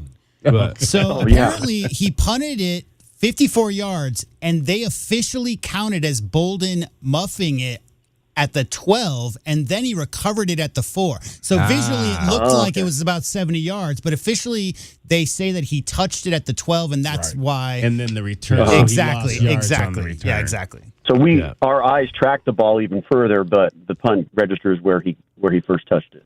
And you notice that let's get back to that substitution. I don't like that these guys are just walking almost. You notice that? They're not the defense. They're not running off the field. Well, why should they? Why should they? Exactly. I would run. I would walk. But they're. I'm giving my guys time. I'm saying that they shouldn't either. But I'm saying, but they should. They're just walking. They're taking their sweet time. Yes, but that's. I mean, if you substitute. And I'm bringing my guys. I'm not going to tell them to run in and take your time so everybody can get lined up. Don't run in and make a mistake. I'm just wondering if there's going to be a penalty. Is there a rule that they can penalize them? Well, if they're going to penalize anything, they need to penalize the falling on the ground, acting hurt. Yeah, I don't know how. Well, what I'm saying on the timing though is that if the offense is locked up, we're like, okay, we've already done our job. Yes, we did a substitution. And now, the ref is going to say, okay, defense has its chance to put in whatever subs they need. That's fine, but I feel like the rules committee needs to look at that and say, we're going to pause the play clock if we're giving the defense time. Because otherwise, there's no incentive for the defense to hurry. They could say, I'm going to bring in number 77 and number 64. Oh, wait, hold on. Now you guys come back out. We're going to throw 55 and 96 out there. How much time? Oh, wait, no. How much time do they get? Because it's like 5 or 10 seconds, that's right? What I want to know. I think the way it works is the play clock starts. The offense has a chance to sub. If they don't, then the defense can't sub. But if they do, if the offensive subs, like the play you guys are talking about, the offense subs come on way late, then the defense has that 5-10 seconds and the play clock's counting down. That's why that forced timeout happened, right? I think they have. I mean, there has to be an official amount of time from when the offense makes a substitution that the defense has a chance to sub and match the subs. And let me add this in there. And if you allow that offense to have the last sub, then that's where some of the little trick plays come in. I remember being in high school and we had a play where the guys would run off the field, but they would stop. They would pretend. So the offense is going to end up having an advantage in that situation, and that's what you do not want. Right now, to me, offense has all the advantage. You can't touch the quarterback. You can't tackle anybody. So, I mean, you have to give somewhere there to make the game somewhere fair, because offenses were killing. That fast break offense that they started to bring in, defenses couldn't adjust in time. They could not adjust because they were getting caught with the 12 men on the field, remember? A lot of the times in the past. So, to me, I think this is fair. I'm an offensive guy, for sure, but I do think in fairness, you have to give them a chance too. You can't come on with 8 seconds, bring an offensive player on with 8 seconds, and we got all our big guys set in, and you just slide this guy on the field, and we can't adjust. That makes the game, to me, unfair. I agree. It needs to be fair to both sides. Yeah. You said that they do that play. You guys used to do that play. Right. We did that play in Cali, too. Right. I just want to let you know, because they always just in Texas. Kelvin, haven't you seen guys do that in basketball too, where like they'll just stand like right by their own bench, but they're technically inbounds, trying to catch the other team, not realize that they're actually in play. You know? No basketball yet. Well, look, I'm talking to two guys that play, so I had to. J-Dub knows I breathe basketball. Yes, sir. We are. Not too long from now, we'll be talking it. Oh, for sure. Yeah. The last thing I was just going to say was like, and maybe you guys already covered this earlier, but coming in, all the talk was about OSU's running game, and then next thing you know, they come out and they're just throwing it all over the field. So how did that happen? Is that because we took away the run and that's all they had left, or was it trickery where they just really wanted to flip the script on our defense and catch us off guard? I think we stymied their run a little bit. We started to stymie their run. There weren't, because their first and second down is what is key for them. Yeah. On those runs, first and second down. If they're getting, they were getting like 4 and 5. Like that on first down and second down, and then we started stopping them. And then when we started stopping them, then they said, "Whoa, wait a minute, maybe we got to do a play action here and go, throw the ball a little bit." But I think we were part of the issue for them for doing that. Also, DJ started out pretty hot. Their quarterback started out real hot, and then he got real cold. I think he was like... Well, he was 3 for 3 on third down on that first drive. Exactly. That was key. Yeah, exactly. He was hot early and then cooled down, and then obviously... I feel like with the break, they forgot their identity. Yeah. That's what I think. Sometimes you go into those breaks and you're already being successful, and so you start looking for stuff. You start thinking, "Oh, let's outsmart the other team." Right? Let's break some tendencies, right? But in reality, you end up outsmarting yourself, and also you put your team, your offensive line, your running backs into a situation to like they're thinking, "What are we doing? Is our coach scared today?" Yeah. Right? With some is different, some is off, and as a coach, you want to be consistent with those guys. I said it before for Arizona. I said I thought we needed to run even when it don't work sometimes because you're setting that attitude. Mm-hmm. I think Oregon State got away from what made them successful. Now, and their quarterback, when he came out of high school, he was a 5-star, wasn't he? Right. Yeah, DJ. Yeah. One of the top guys. Mm-hmm. Yeah, he went to Clemson. Yep. When he went to Clemson. Doug, hey, we appreciate you calling. All right, guys. Yeah, man. Next Saturday, there's no Halloween parties, so everybody get out there and pack the place. There you go. I'll be there. All right. Thanks. All right, 520-848-1290. Let's. I'm gonna let you guys go early, so let's get your final thoughts and then we'll let you guys skedaddle. I just thought it was a great game. I thought we had. Jed 2 weeks in a row. Had some great play calling. And the guys followed through with everything that they, when they called the play, they were following through. And just like I love our run game. I always say, run the damn ball. We ran the damn ball. Like to see a little bit more activity for the tight end, a little bit more in the middle of the field. I don't know if that's an issue because, Kelvin, I think you brought up a good point. He may not be able to see that. I mean, that's the one thing about having them tall. huge. There you go. Because he ain't tall offensive enough. line, we got those big guys now. Yeah. Well, that was another thing that kind of stood out to me was the fact that I thought that Oregon State threw the ball well into when they did throw the ball, they threw the ball well into the middle of the field. They attacked the middle of the field. I'd like to see Arizona do that more. It seems like we try to attack the passing game more from the edges, occasionally going down the middle when we can get Tanner McLaughlin going down there, but and occasionally he'll hit a slant or something with T-Mac, but it's mostly on the edges with us. Yeah, and DJ, that quarterback is huge. Yeah, so you can see. Yeah. And my final thought is I'm very proud of our defense. Defense that used to be the dog of this program. And they have absolutely have turned it around. And we got all phases too, right? Yeah, we got about 15 dogs on that defense, man.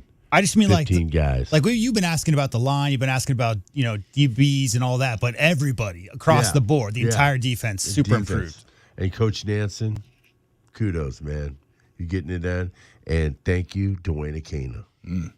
And I guess all I'm gonna say is this, man. I kind of used to get on Fish a little bit about his play calling, about the trick plays. Me too.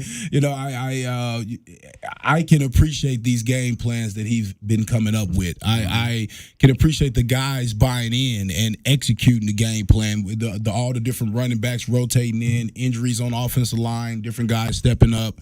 The defense with the changing with what's the 7-8 DBs that they have on the field. So the game planning has been magnificent, and to me, I just got to give a lot of credit to that. Coming out of the bye week, I was afraid of I was gonna get a bunch of gadgets. I just thought that it was just going to be a bunch of trick plays, sweet passes, and different things. And it's just exciting to see Fish selling into his play calling, believing in his guys, understanding his personnel, and using them wisely. Real quick, how much is that those guys believing in themselves?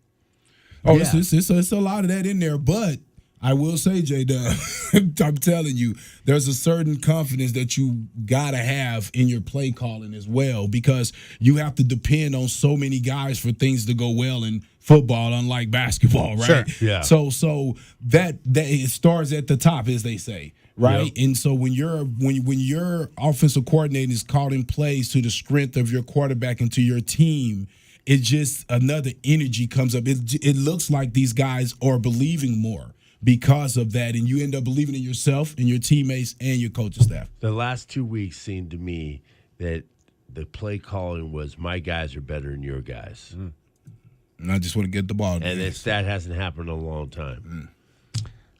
Before you guys go real quick, did you know that Oregon State's punter's name is Atticus Sappington? That was the guy that ran the football. Oh, man. What a name. Best name ever. Yeah, I think that was the guy that ran the ball. It was the name the guy that ran the ball. Yes, correct. The only one I know of Atticus is Atticus Finch. Yep. I remember that from British literature. Yep.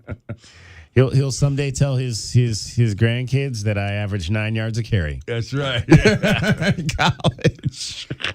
27-24. Kelvin and Glenn, give me your game balls, and give me some game balls of some actual people, not units and all that kind of thing. By Tuesday, go be tough. I'll talk to you, Glenn, on Tuesday. Yeah. Kelvin will reconvene with you on Thursday. We are going to take a break. Come back, have your highlights. You'll hear from Jed Fish, Jacob Manu, and Noah Fafita as well. It's the Meridian Wealth Management Arizona Game Day postgame show. Arizona knocks off Oregon State 27-24 with J-Dub and Kelvin and Glenn. I'm David Kelly. You're listening to Wildcats Radio 1290. This hour of the Meridian Wealth Management postgame show is brought to you in part by Advanced Auto Care, Crest Insurance Group, Desert Diamond Casinos, First Chiropractic, Frog and Firkin, Kaiser Garage Doors and Gates, Picture Rocks Cooling, Heating and Plumbing, the Pulse the Results team with Keller Williams, Southern Arizona, Royal GMC Buick and Cadillac, Royal Kia, Royal Jaguar Land Rover, the Window Depot, Blue Whale Car Wash, Caruso's Italian Restaurant, Cool Willie's Air and Plumbing, The Diamond Store, Goldberg and Osborne, Goodfellas AC. True Wildcat fans know that when you're looking for the best place to watch all the big games on big screens, drinking cold beer and having the best food, all paths lead to Desert Diamond. Bet on your Wildcats and all your favorite teams 24/7 on our easy-to-use kiosks. Come chill on our comfy couches and build your best bet at Arizona's best bet, the Desert Diamond Sportsbook and Bar. An enterprise of the Thana Autumn Nation. Problem gambling? Call 1-800-GAMBLER. Desert Diamond Casino is licensed in Arizona. The Window Depot is proud to sponsor the first look at today's game and would like to invite Arizona Wildcat fans to visit one of their Tucson warehouses. The Window Depot provides over 1,000 in-stock vinyl windows, interior and exterior doors, plus granite and quartz countertops, and a huge selection of custom cabinetry, all at the lowest prices in town. Consider the Window Depot your MVP when it comes to your home improvement needs. Stores are open Monday through Saturday, or order online at thewindowdepot.com. The Window Depot, more than a window store. Hi, this is Natalie Fernandez-Lee, President of Meridian Wealth Management. As a fiduciary investment firm, our clients have trusted us to guide them down their financial paths for decades. Whether you are an individual or family, business, foundation, or nonprofit, we are committed to your long-term goals and financial futures. We are proud supporters of the Tucson community and all that makes our city so special. Visit online at meridianwealthllc.com to learn more about Meridian. Advisory services provided by Meridian Wealth Management, a registered investment advisor. You want to protect her. You'll give anything to make sure nothing harms her. Every minute together makes unforgettable memories. Except that time you parked her under that tree and... Oh, come on, man. Really? Sorry, we'll never speak of it again. But remember who came to her rescue? Recon Auto Detailing. Arizona's premier auto detailing company comes directly to you. We'll make your masterpiece shine like it should, and with a monthly maintenance package, we'll keep it that way. Recon Auto Detailing. Online at recondetail.com. Does it feel like the price of everything is going up, up, up? We can't control the price of gas or groceries, but at Royal Kia, we never add market adjustments, even while other dealers add fees because inventory is limited. At Royal Kia, you can rest assured you won't pay market adjustments, and we stand by our transparent online pricing. Royal Kia, the dealership that's different. OAC plus tax, title, license, dealer installed options, and $529 doc fee. Royal Kia, Speedway in Columbus or royalkia.com. Do you often worry you left the garage door open? With a LiftMaster garage door opener powered by MyQ, you'll never worry again. You can control, secure, and monitor your garage from your smartphone anytime from anywhere through the MyQ app. As an authorized LiftMaster dealer, we have smart openers designed for your needs, including belt drive motors for ultra-quiet operation, integrated camera for live video streaming, and battery backup that lets you in when the power is out. Kaiser Garage Doors and Gates is your authorized local LiftMaster dealer. Visit KaiserDoor.com for more information. Cool Willie's Air and Plumbing. Always trust the big guy. Mention your Wildcats and receive $50 off any repair at coolwillies.com. Cool Willie's is proud to be a partner of the University of Arizona Wildcats football radio broadcast. Two powerful teams work.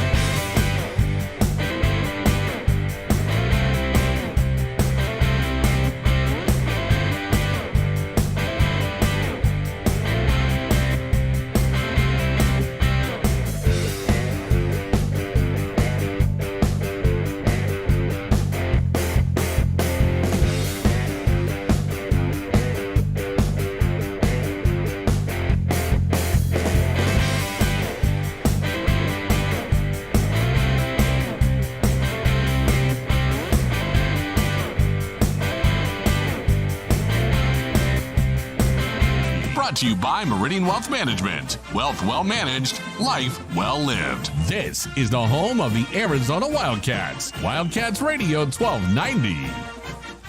Arizona beats number 11 Oregon State 27-24 at the stadium. 520-848-1290. 520-848-1290 is the number to get in on the program. Let's hear from Mauricio. You're on the Meridian Wealth Management Arizona Game Day Postgame Show. How are you, Mauricio? Yes, thank you. And I thank the Lord Jesus Christ who can save from hell and get to heaven. We look like since Rich Rodriguez was there when we won the bowl games, or we went to the bowl games. I think it was 2 bowl games we won. and how they were trained like before, like Utah with sprinklers, if you remember that, for the Utah weather there, and then we were able to win. So the training was nice, and Jed Fish, he's doing a really good preparation for the team, like with calls, like with the option play run with the quarterback. Got the first down, then the fake punt when it was supposed to be a go for a fourth down. Instead, it was a fake punt, and it ended up in the 5-yard line for the Oregon State. Those plays like that helped us to win. And then the running backs were really running down uphill, and downhill, trucking, Cowling music, and the other running back Williams, if I said it right. Yeah. They were really that drive where we got 20 points, then 27, and that helped us be a step ahead of Oregon State when they tied, or not tied, but they scored another touchdown from 13 points or 17 points. And halftime it was 13-10. They were leading, and we knew it was close, and we knew we had a chance. And like we're winning now. When we got like from close games with really good teams to now, from 2 weeks ago, actually winning. Now we're the ones that are winning close games over, like, from 2 weeks ago, number 10th team, and now an 11th team, or vice versa. So we see ourselves like to win possibly the next 3, at least 4 games. Is it hopefully like the Arizona Diamondbacks? They can beat any team. The more they play, the better they get.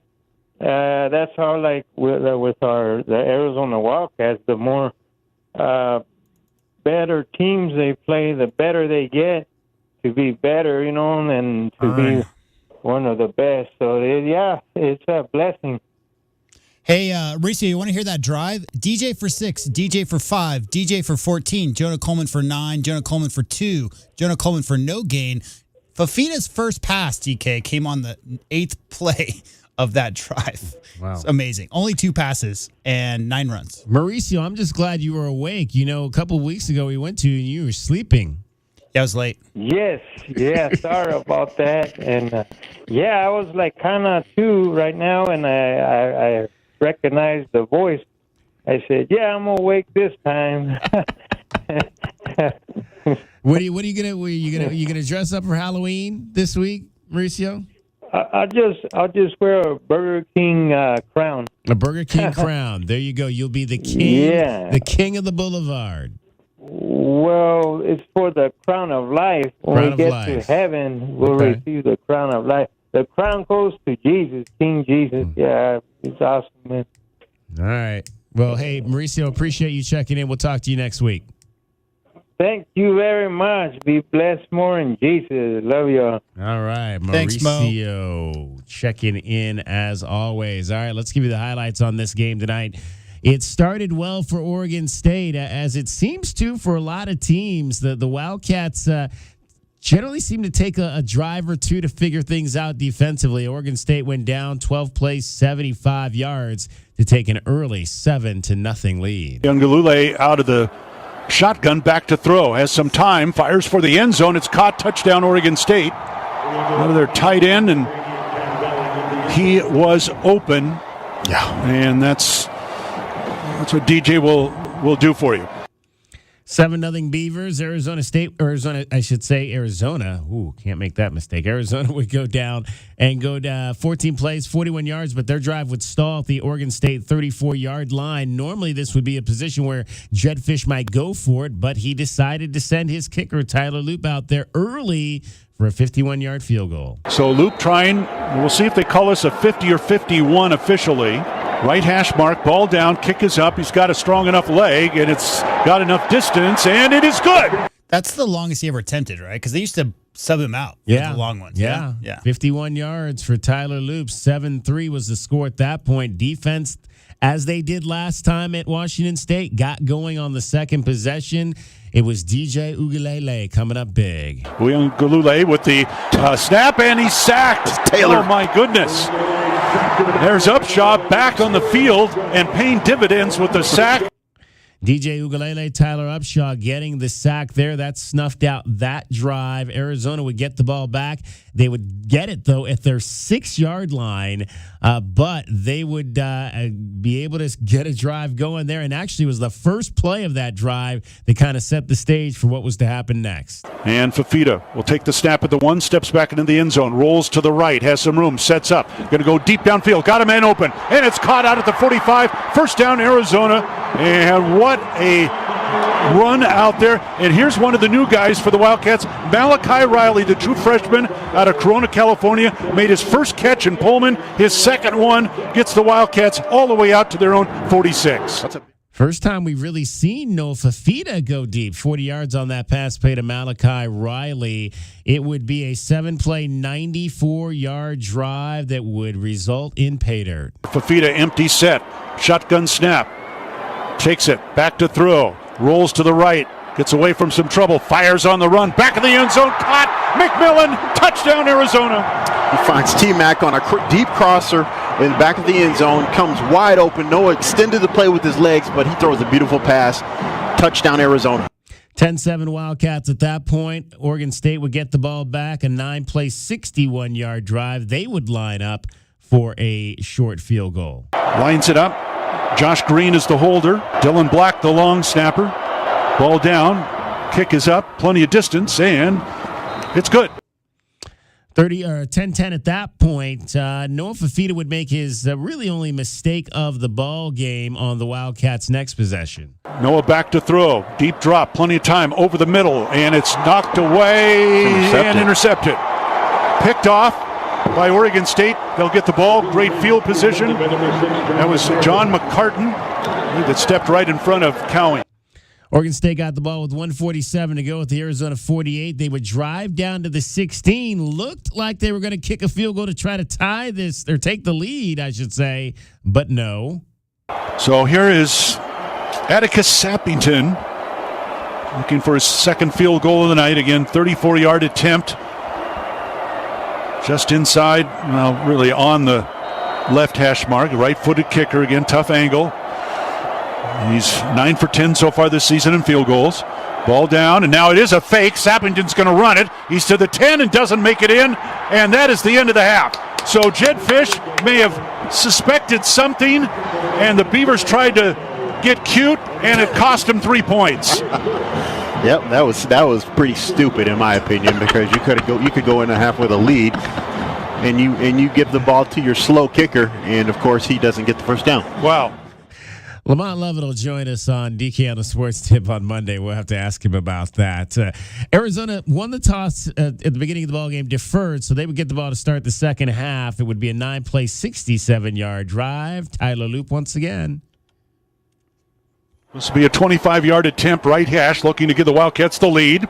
Ball down, and the kick is up, and the kick is good.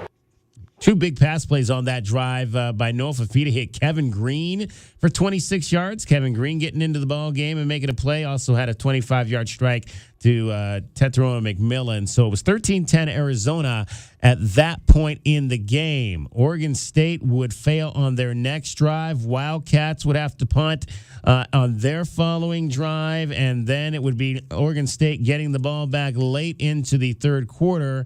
They would get a drive going, 9 plays, 80 yards to take the lead in this contest. Martinez again, the single setback. Belling, the tight end to the left. They put 2 tight ends to the left side now. And they'll go sweep to Bolden to the 5. Bolden into the end zone. And Oregon State back in front. 17-13 at that point. Arizona would get the ball, but their drive would short circuit at the 46-yard line. Noah Fafita, they lined up like they were going to go for it on 4th and 11, but Noah Fafita would punt the ball. It would land at the Oregon State 5-yard line. The Beavers would get one first down, but then they would have to punt the ball back to Arizona. So Arizona got the ball at the Oregon State 40 after a nice return, a 20-yard return by Jacob Cowing, and Wildcats would need just 2 plays to retake this lead in the ball game. McMillan in motion right to left. Fafita out of the shotgun. He will take the snap straight back to throw. Fires the pass, and it's caught by Wiley near side. 30, 25, 20. Breaks the tackle at 10, 5. Touchdown, Arizona. Mike Wiley back from injury into the end zone, and the Cats have regained the lead. That was a big-time play. It was just a simple swing route out of the backfield, but Wiley catches the ball in stride, turns it up, and accelerates on his way to a big-time touchdown. Arizona grabs the momentum and the lead back. And it would be 20-17 at that point. Defense was starting to turn it up on Oregon State. Takes the high snap, fake the pitch, looking downfield. Here comes the pressure, and they got him. Upshaw will bring him down right at the line of scrimmage. Taylor Upshaw with another sack. Bill Norton, I think they each got a half of the sack on that one right there. So the punt would come, and again, Jacob Cowing, a 16-yard return, would set up the Wildcats at their own 45-yard line, and then the Wildcats just started running with DJ Williams and Jonah Coleman. They would get into a 2nd and 10 situation. Fafita would hit Cowing for 9. It would be 2nd and goal at the Oregon State 3-yard line. Hand off to DJ again. Williams. He will take the snap, play fake, throw into the right corner. It's caught. Touchdown, Arizona to Mike Wiley. That's a big-time play. Great call. Mike Wiley lines up at fullback, and he runs a flat to the outside off of a play action, and he's wide open in the corner. Noah Fafita throws an absolute dime. Touchdown, Arizona. Momentum, Arizona. All right, 27-17 at that point. Oregon State would go down and score to make it a 27-24 ball game. They would try an onside kick, but the Wildcats would recover, and they would run out the clock for a 27-24 win over the 11th ranked Beavers to get their 5th win of the season. How about the contrast between their standard style and then that 4-play 80-yard drive where they scored in 1 minute, right? It's just like they're run, bleed the clock, run the clock, and then when they had to score, they went 80 yards in a minute and a half. Yeah, two passes, one for 32 and one for 20. Yeah, it was pretty quick, and things got a little dicey there again at the end, but to no avail. All right, let's get a final timeout in here. We'll come back. You'll hear from the head coach and the players. Arizona wins 27-24. It's the Meridian Wealth Management Arizona Game Day postgame show. I'm David Kelly, and you're listening to Wildcats Radio 1290. This hour of the Meridian Wealth Management postgame show is brought to you in part by Humane Society of Southern Arizona, Lexus of Tucson, Nova Home Loans, Recon Auto Detail, Ride Now Power Sports Tucson, the Tucson Police Department, Broadway in Tucson, Dave & Buster's Tucson, Dorado Rock, First Choice Pools, The Good Feet Store, Jack Furrier Tire and Auto Care, O'Reilly Chevrolet, Ram Plumbing, Restaurant Supply Store, Right Way Heating, Cooling and Plumbing, Rocking KA Master Plan Community Design by Nature, and University Termite and Pest Control. Experiencing the natural wonders comes easy at Rockin' K. Nestled at the base of the Rincon Mountain foothills. Enjoy stunning mountain views up close every day. And coming soon is Del Webb at Rockin' K, a 55-plus active adult community offering a rec center, world-class amenities that promote health and wellness, and new homes with refined interiors and stunning outdoor spaces. Live RockinK.com. Designed by Nature, proud U of A radio broadcast sponsor. Hi, this is Tim Couch, retired NFL quarterback for the Cleveland Browns, partner at Meridian Wealth Management, and proud member of Meridian's Tucson.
This is the Meridian Wealth Management Postgame Show on Wildcats Radio 1290. Brought to you by Meridian Wealth Management. Wealth well managed, life well lived. This is the home of the Arizona Wildcats. Wildcats Radio 1290. 27-24 Arizona over number 11 Oregon State tonight at the stadium. Let's head back down to Arizona Stadium and hear from the Wildcats in the media room, Jed Fish, Noah Fafita, and Jacob Manu. Thank you all for staying. I hope you enjoyed the game. And been a part of that was a great win. That was a great win by the team. We certainly appreciate our fans tonight, to start with that. I thought it was by far the best third to fourth quarter that we've had in terms of the amount of people that were here. And that's the expectation. The expectation is we just keep building. And next week, we're going to need everybody. We need a sold-out crowd next week for sure. But I want to first hats off to Oregon State. I think I have so much respect for Coach Smith. He does it the right way. He's built his program really, really in a way that we all try to emulate. And he just had it was one of those games that almost everything was equal. 30 rushes, 29 rushes, 62 plays, 27 first downs, 24 first downs, whatever it might have been. But the final score was a field goal game, and that's what it felt like it was the whole time. And I'm glad that we came out on top. Hats off to our team. I think our team had a fantastic resilience about themselves. We didn't really look at the score. They went down. They scored 7-0. Then it was, we kicked the field goal 7-3. Then we took the lead. Then they tied it up, and then we took the lead. Then they took the lead. It was one of those great games that went back and forth, as we expected. And then that fourth quarter, I think everybody just raised it up a notch. And I think that's a credit to our players, to Coach Owens, to the way we train, to our mentality. That we always said we don't win the game in the first quarter, second quarter, or third quarter, right? You win the game in the fourth quarter. And that was a pretty awesome job. Jacob had another great game, 8 tackles, made some huge hits out there. You just felt him lead the defense. Noah did a fantastic job leading the offense tonight, made some huge plays for us at times that we needed, big-time plays, and we made them. And Mike Wiley also had a tremendous game as well. It was great to have him back. But I would say, really, all in all, it was a great team win. All 3 phases contributed to the win, and it was a blast to coach that game, and I can't wait for next Saturday. That's the best part about this. We get to do it again next week.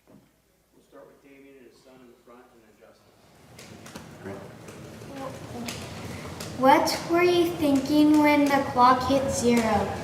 At the end of the game, I was thinking that what a great win for our kids. Our kids have put so much time and effort into trusting everything we've asked of them to do, and what an awesome experience for them to get that big win. And I had a little smile myself too. What do you make of the complementary football between defense, special teams, and offense in that fourth quarter?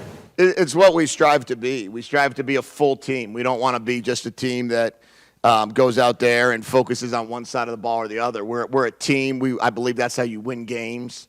The great teams that I've had a privilege to coach on, that's how we won. We didn't win just by being a great offense or being a great defense or being a great special teams.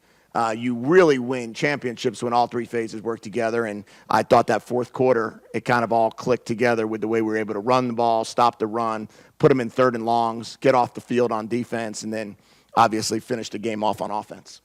And then the decision to go with Noah, what did you make of his performance? Yeah, I thought Noah had a great game tonight, did a great job in managing the game. As always, we always look back and we always want to take a play or 2 or 3 and learn from them. But he did a fantastic job in running the team, and in a situation where the game was going back and forth, that showed great poise and composure and everything we always expect out of him. 2 questions. First off, I know you've been praising the defense all year, but this was a unique challenge compared to a couple other matchups. what does it say about the defense to be able to go and do that against that type of offense? Yeah, well, I think what we talked about, the last 3 weeks, we've kind of been going against pretty similar defenses in that spread concepts and the open formations, and this was the total opposite. And, bye weeks come at good times sometimes. It gives you an opportunity to really focus in on a really different style of play. And our defense had to respond to that and to hold them down to 10 points in the first half and, 2 scores in the second half. I just thought, all in all, we played a really good physical defense against their offense.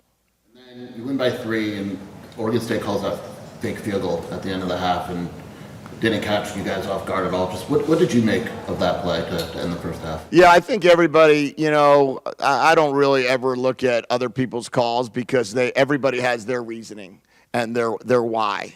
And, we always look at, should you go for 2, not go for 2, fake a field goal, don't fake a field goal, fake a punt.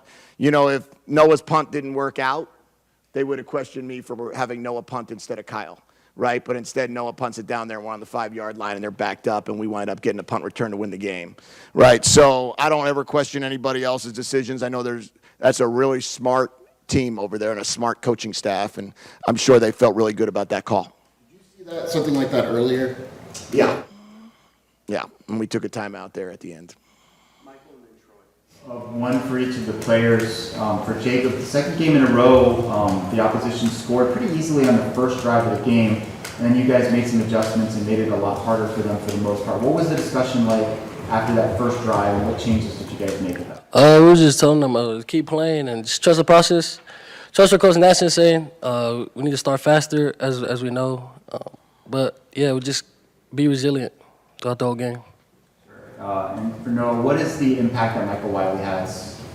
What difference does he make when he's out there? I mean, he's a veteran player for us, and he's a leader. He just brings a different type of swag, a confidence into the huddle that can't really be emulated. So kind of just him coming in, talking to us, and just knowing that he's always going to be able to make a play. He could turn a flat route into a 30-yard touchdown. So he's just a very special player with the ball in his hands, even more special as a leader and as a person. Jed, I know you talked about the defense, but this is the 4th straight game where you held the opponent to under their season total. What does that say about how this defense has grown this season?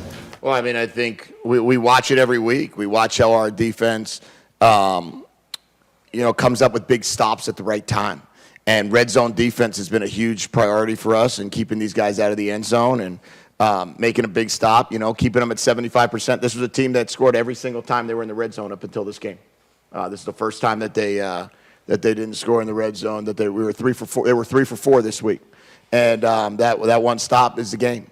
And that was, we were 3 for 3. So we're sitting here now at 32 for 34 in the red area, and our defense is continuing to keep teams at about they're at about 75%, which is fantastic. And then offensively, that final drive that you guys had the ball, you were able to run the ball. Offensive line kind of had a back and forth game, just being able to stick with it up front. What did you see out of them?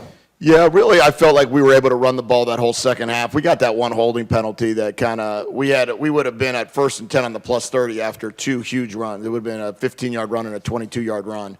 And then we got that holding penalty, which made it 2nd and 20. And then we got the grounding, which made it 3rd and 30. So it was kind of one of those crazy sequences. But I felt like our run game was going and felt really good about leaning on the run game in the second half and kind of use that to our advantage. And that's kind of who we become. We become a team that can be physical, make plays when the opportunity presents itself, but I think we can wear some guys out with the run game. Hello, Brian and Damien. My question was asked. So. You're good? Okay, Damien? Jacob, on Thursday, Jed said that he thought that this game coming in would be a brawl. That's what he described it as.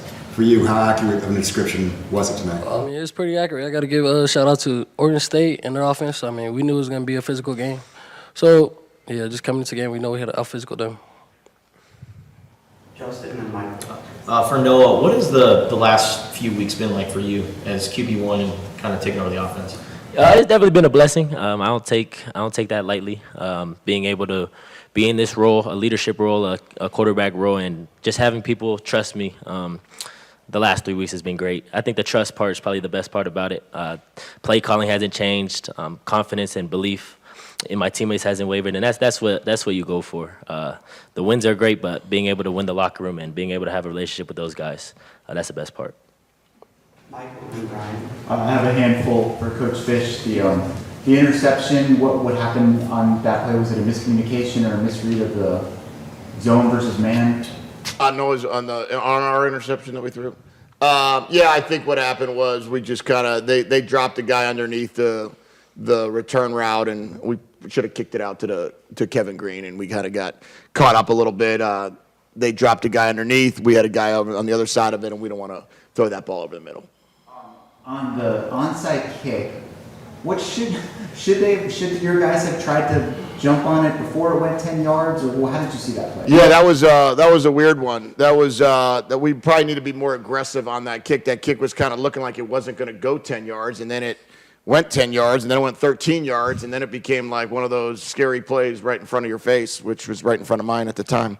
But we wound up being able to knock it out. We did a good job of protecting the front line, so we had about 3 bodies on that could have got there. But I'd like to see us field that earlier, so then you get it at about 7 or 8 yards, and then they can't even touch it if you get a little more aggressive. But I got to see exactly how the blocking scheme went there. But it was a good kick. You guys did not have any sort of significant plays out of the return game pretty much all season until those last 2 punt returns tonight. Is that something you worked on a lot over the last couple weeks? Yes. We've made a huge focus on our punt return game and the importance of we talk about trying to get 1 first down. So if you can punt return for 10 yards, then you've gotten 1 more first down for the offense. I thought he had he got a 36-yard in return. He had a 20-yard return, which was just a huge return in the game. And it really all worked in sequence, right? It was backed up, pin him back, get the punt, have a great return, play great defense. And then Jacob's 20-yard return was huge. Jacob, what have you seen from this defense from last year to this year? What is the key to why it's gotten so much better? I got to give a shout out to the coaches, man. Coach Nash and Akina, I mean, the way they coach us and they push us, just physical defense and hard-nosed, just like back in the day. That's what we're trying to be, the Desert Swarm. Is it still the same scheme that you did last year? Yep. Yeah. Is it just more familiarity with it? Yeah, that too. We got more vets up front too, so yeah. For Jed and Noah, how unique is Noah's poise considering his experience? And Noah, where do you think you get that poise from? Yeah, I mean, I think that there's no flinch. You know, there's no flinch in Noah. And really, I think I learned that when he was at Servite. And when you talk to these guys, you talk to Jacob, you talk to T, you talk to Kean, I'm like, what's he like? You know, what are we getting? What type of quarterback are we getting? And the biggest thing you would learn from him is that you're going to get the same guy every day. And that gives you poise, and that gives you confidence, and that gives you the ability to go out there and really not flinch. And I think that he showed that tonight. All right, that is the head coach of the Arizona Wildcats, Jed Fish, along with Noah Fafita and Jacob Manu after the ball game. And Jacob Manu in this ball game tonight, 8 tackles, half a sack, had 2 quarterback hurries, and broke up a big pass in the end zone that denied the Oregon State Beavers of scoring a touchdown. If I'm not mistaken, J-Dub, I think that happened. Was that before they went for the field goal, the fake field goal? I'd have to look it up. At the end of the half. Let me see if I can find that real quick here. I think that's when that. That was the 2nd and 10 at the 16-yard line, and he broke up the pass, and then they went for the fake field goal. So huge 2 plays in this game, denying them a touchdown. They got no points on that particular possession right there, and the Wildcats win 27-24. It is 2 a.m. Let's pause 10 seconds for station identification. This is Wildcats Radio 1290. KCUB Tucson, a Cumulus media station. We bring you the best coverage in Tucson of Jed Fish and the Arizona Wildcats football all year long. When you hear the Cats on the radio, you're listening to 1290. We are Wildcats Radio 1290.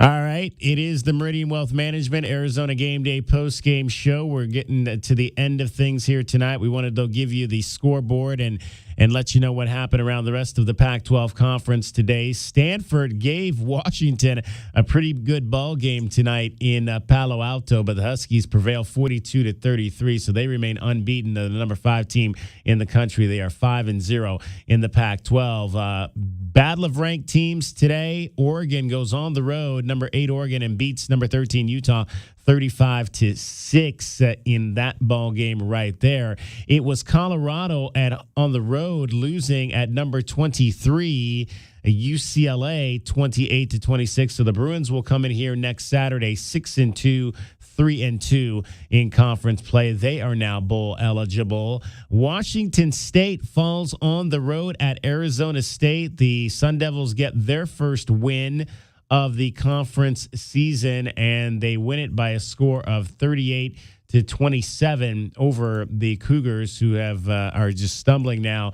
at 1-4. Trenton Bourget in that ball game out of Marana High School, 19 of 26, 274 yards as the Sun Devils get the win. Almost an upset today at Strawberry Canyon.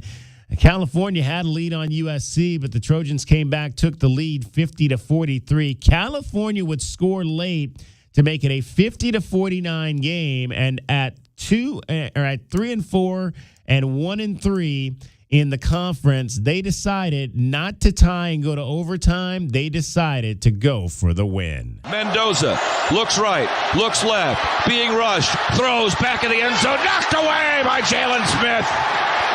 Pressure applied up front by the Trojans' defensive line, and it didn't give Mendoza any chance to throw the ball where he wanted to throw it. And the Trojans turn away the 2-point conversion. The irony here, DK, being that when Arizona and USC played, a lot of people questioned some of the decisions for not going for too early, like the late score there in the fourth, and then maybe the first overtime. Because, again, going against that quarterback for USC, you want to keep him off the field going home. So, I mean, they didn't really have anything to lose, right? No, not at all. I mean, I don't know. You could always second guess that trying to go for 2 when you're down 1 late in a game. But I think when you're a team that's having a down season like that, going up against a quality team like the Trojans are, I think I don't have a problem with that decision. I don't either. Try to, again, go for the win. Try to get, they had been playing well all way. I mean, Jay Knott, the running back, another outstanding ball game for the Cal Golden Bears. So here's how the standings look in the Pac-12 as we speak. Washington 5-0 in first place. The Trojans at 5-1 are in second. Oregon at 4-1 is right behind USC. The Trojans always play that extra early game in conference play, so they have one more game than everybody else at 6 right now, where everybody else is pretty much sitting on 5. Oregon State, Utah, and Arizona, as well as UCLA, are all 3-2 in conference play. Colorado, California, Arizona State, Washington State, all 1-4. And again, USC played that early game against Stanford, so Stanford has 6 games as well, and the Cardinal are 1-5 in conference play. All right, one huge game, one huge upset in the top 25. How about the Kansas Jayhawks? 37 yards on that connection. Handoff, Devin Neal at the 5, still on his feet. He dives to the end zone. He's in. Boom! Touchdown, Kansas. Devin Neal delivers, and the Jayhawks storm back to take the lead with 55 seconds to go. And that is on the Kansas Learfield Radio Network. 38-33, the final. The Jayhawks knock off number 6 Oklahoma. That's the first loss of the season for the Sooners. Kansas on a very similar trajectory, J-Dub, with the Wildcats now 6-2 on the year. Yeah, I was just reading about 2020. They were had no wins. Yeah, DK. they're bad. And then they had 2 wins, and then they had 5 wins, and then 6 wins. And this year, they're basically on the same exact path. I was reading just now about Lance Leopold, their coach. He's been there since 2021. He was 34-1 in the postseason in Division III, DK. 7 national championships at Wisconsin Whitewater before he moved on to Buffalo, and now he's been the head coach at Kansas for the past 3 seasons. But yeah, a huge win over undefeated Sooners today. You know what the world's biggest cocktail party is? Of course. Well, J-Dub? they're not allowed to call it that anymore, are they? Maybe not.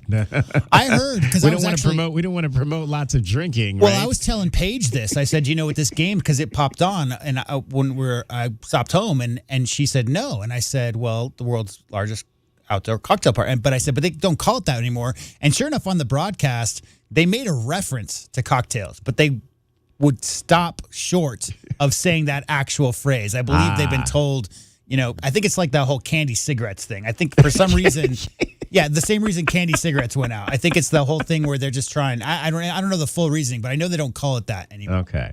All right. Well, Georgia won it. Number 1, Georgia went on the road to Jacksonville. That's where they normally play that game, in Jacksonville, Florida, and they beat the Gators today, 43-20. One other game involving ranked teams, Duke. Remember when we talked about who would be ranked longer? Yeah. Duke or Colorado? Duke's still hanging around the top 20, but maybe not after this. Well, they lost to number 18, Louisville, so they might hang on to a top 25 spot. But Louisville gets the win over Duke today by a score of 23-0. We talked about that when all the blue blood basketball schools were all ranked in the top 25. Yeah. Currently, UCLA, North Carolina, Duke, Kentucky fell off, right? And then obviously Kansas is right there as well. I think they're others receiving votes type of thing. And I want to shout out Air Force again. They're number 19 and undefeated at 8-0. I don't know, they're probably playing themselves out of the Arizona Bowl with how well they're playing right now, but they knock off Colorado State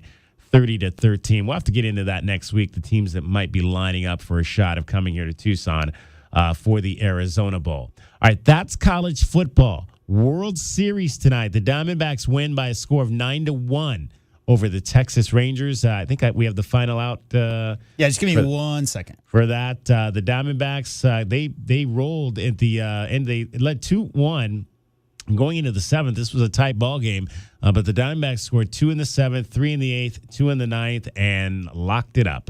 Ready? And the 2-2 pitch to Garber. And a line drive to third, snared by Rivera. And the Arizona Diamondbacks have won this ball game tonight 9-1. Game 2 of the World Series.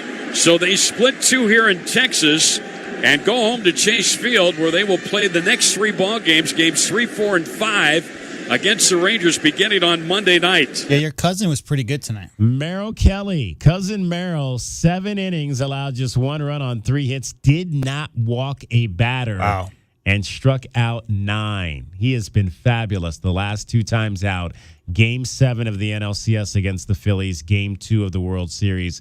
It's all even coming back, as the governor, Greg Schulte, just told you. Monday, Tuesday, Wednesday at Chase Field. First pitch is coming up at 5:03.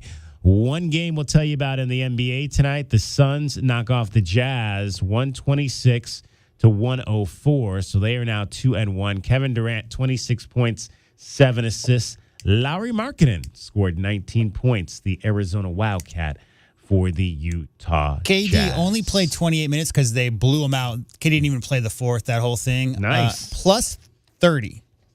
Yeah. And that Plus- was another game where both Devin and Bradley sat. So he was the only of the 3 stars that was in the lineup. Plus 30 in 29 minutes. That's awesome. What I wonder what the I'd be interested to know what the record is for a plus minus. Yeah, plus minus is generally pretty, it's hard to go by that. A seasonal plus minus is different. Game plus minus, you can get in some really freaky situations because there's so many big runs in the NBA. But when you're a superstar and you go 29 minutes and plus 30, that's just straight results. Yeah. One other thing I want to tell you about, the Pima women's soccer team fell in the region finals today. They lost to Phoenix College. Big rivalry always between Pima and Phoenix College in pretty much every sport. Soccer, in particular, on both the men's and the women's side. The ladies fall today by a score of 3-1. So we'll see. They're not in a similar position with the men. The men probably have a chance to get an at-large bid to the national tournament, which is being held here in Tucson again. I don't think the women are going to have that luxury this year, as they went 8-7-2. They could. It's still possible. We will have to wait and see. The national tournament is here in November the 12th and the 18th out at the Keno Sports Complex. If you are going to be staying up overnight, we invite you to hang on at CBS Sports Network at 3 o'clock. Rich Herrera, our former program director here, will be doing the overnight show on CBS Sports Network from 3 to 7, I believe. So. And if you stay up even longer, 6 a.m. is Tucson in Review. Yes, so. Tucson in Review at 6:30 in the morning. We got a couple of awesome shows coming up for you the next couple of weeks. We're going to be interviewing the mayoral candidates, the Tucson mayoral candidates. Arthur Kirshen and Ed Ackerley will be joining us this morning. I got to get right back up and come right back in and do the show at 6:30. And we'll talk to those two mayoral candidates. Where do you get your sleep, DK? Sleep is overrated. Sleep is overrated. And rest in peace, Matthew Perry, unfortunately, has passed away. The fine actor from Friends died on Saturday. Just a tremendous comic actor in the 1990s on one of the most popular shows of all time. So sad to hear about the passing, of Matthew Perry. I believe he was just 54 years old. 54 years old. Matthew Perry has left us. All right, any final thoughts from you, J-Dub? Great game, great streak. Go Cats. Go Cats. Homecoming, Halloween, and homecoming this week. So wear a nice costume. My mother won the costume contest. Nice. At her complex. They had a spooktacular potluck party yesterday, and she got $50 off of her rent. So she's really happy. Amazing. Did you help her with the costume? I did not. She's one of those people, 87 years old, but she's one of those people that can come up with something for everything. And she did so there. Congratulations. She said she went and they had one mask left, and she turned that one mask into winning the contest. Hey. All right. We want to thank all the people that were involved in this broadcast today. Kelvin Ifan, Glenn Howe, AJ Camacho, J.W. Madden. Thanks to the folks that helped us out on our pregame show today, Jesus and Garrett. Most of all, as always, thanks to you for listening. What a Saturday it was in Tucson. The Arizona Wildcats knock off the Oregon State Beavers in front of 45,023. Your final score once again, the Wildcats 27, the Beavers 24. We will talk to you again on Monday from the Jed Fish press conference show at 1:30. For JW Madden, I'm David Kelly. Have a great rest of your weekend, everybody. Bear down, Arizona. This hour of the Meridian Wealth Management postgame show is brought to you in part by Humane Society of Southern Arizona, Lexus of Tucson, Nova Home Loans, Recon Auto Detail, Ride Now Power Sports 2.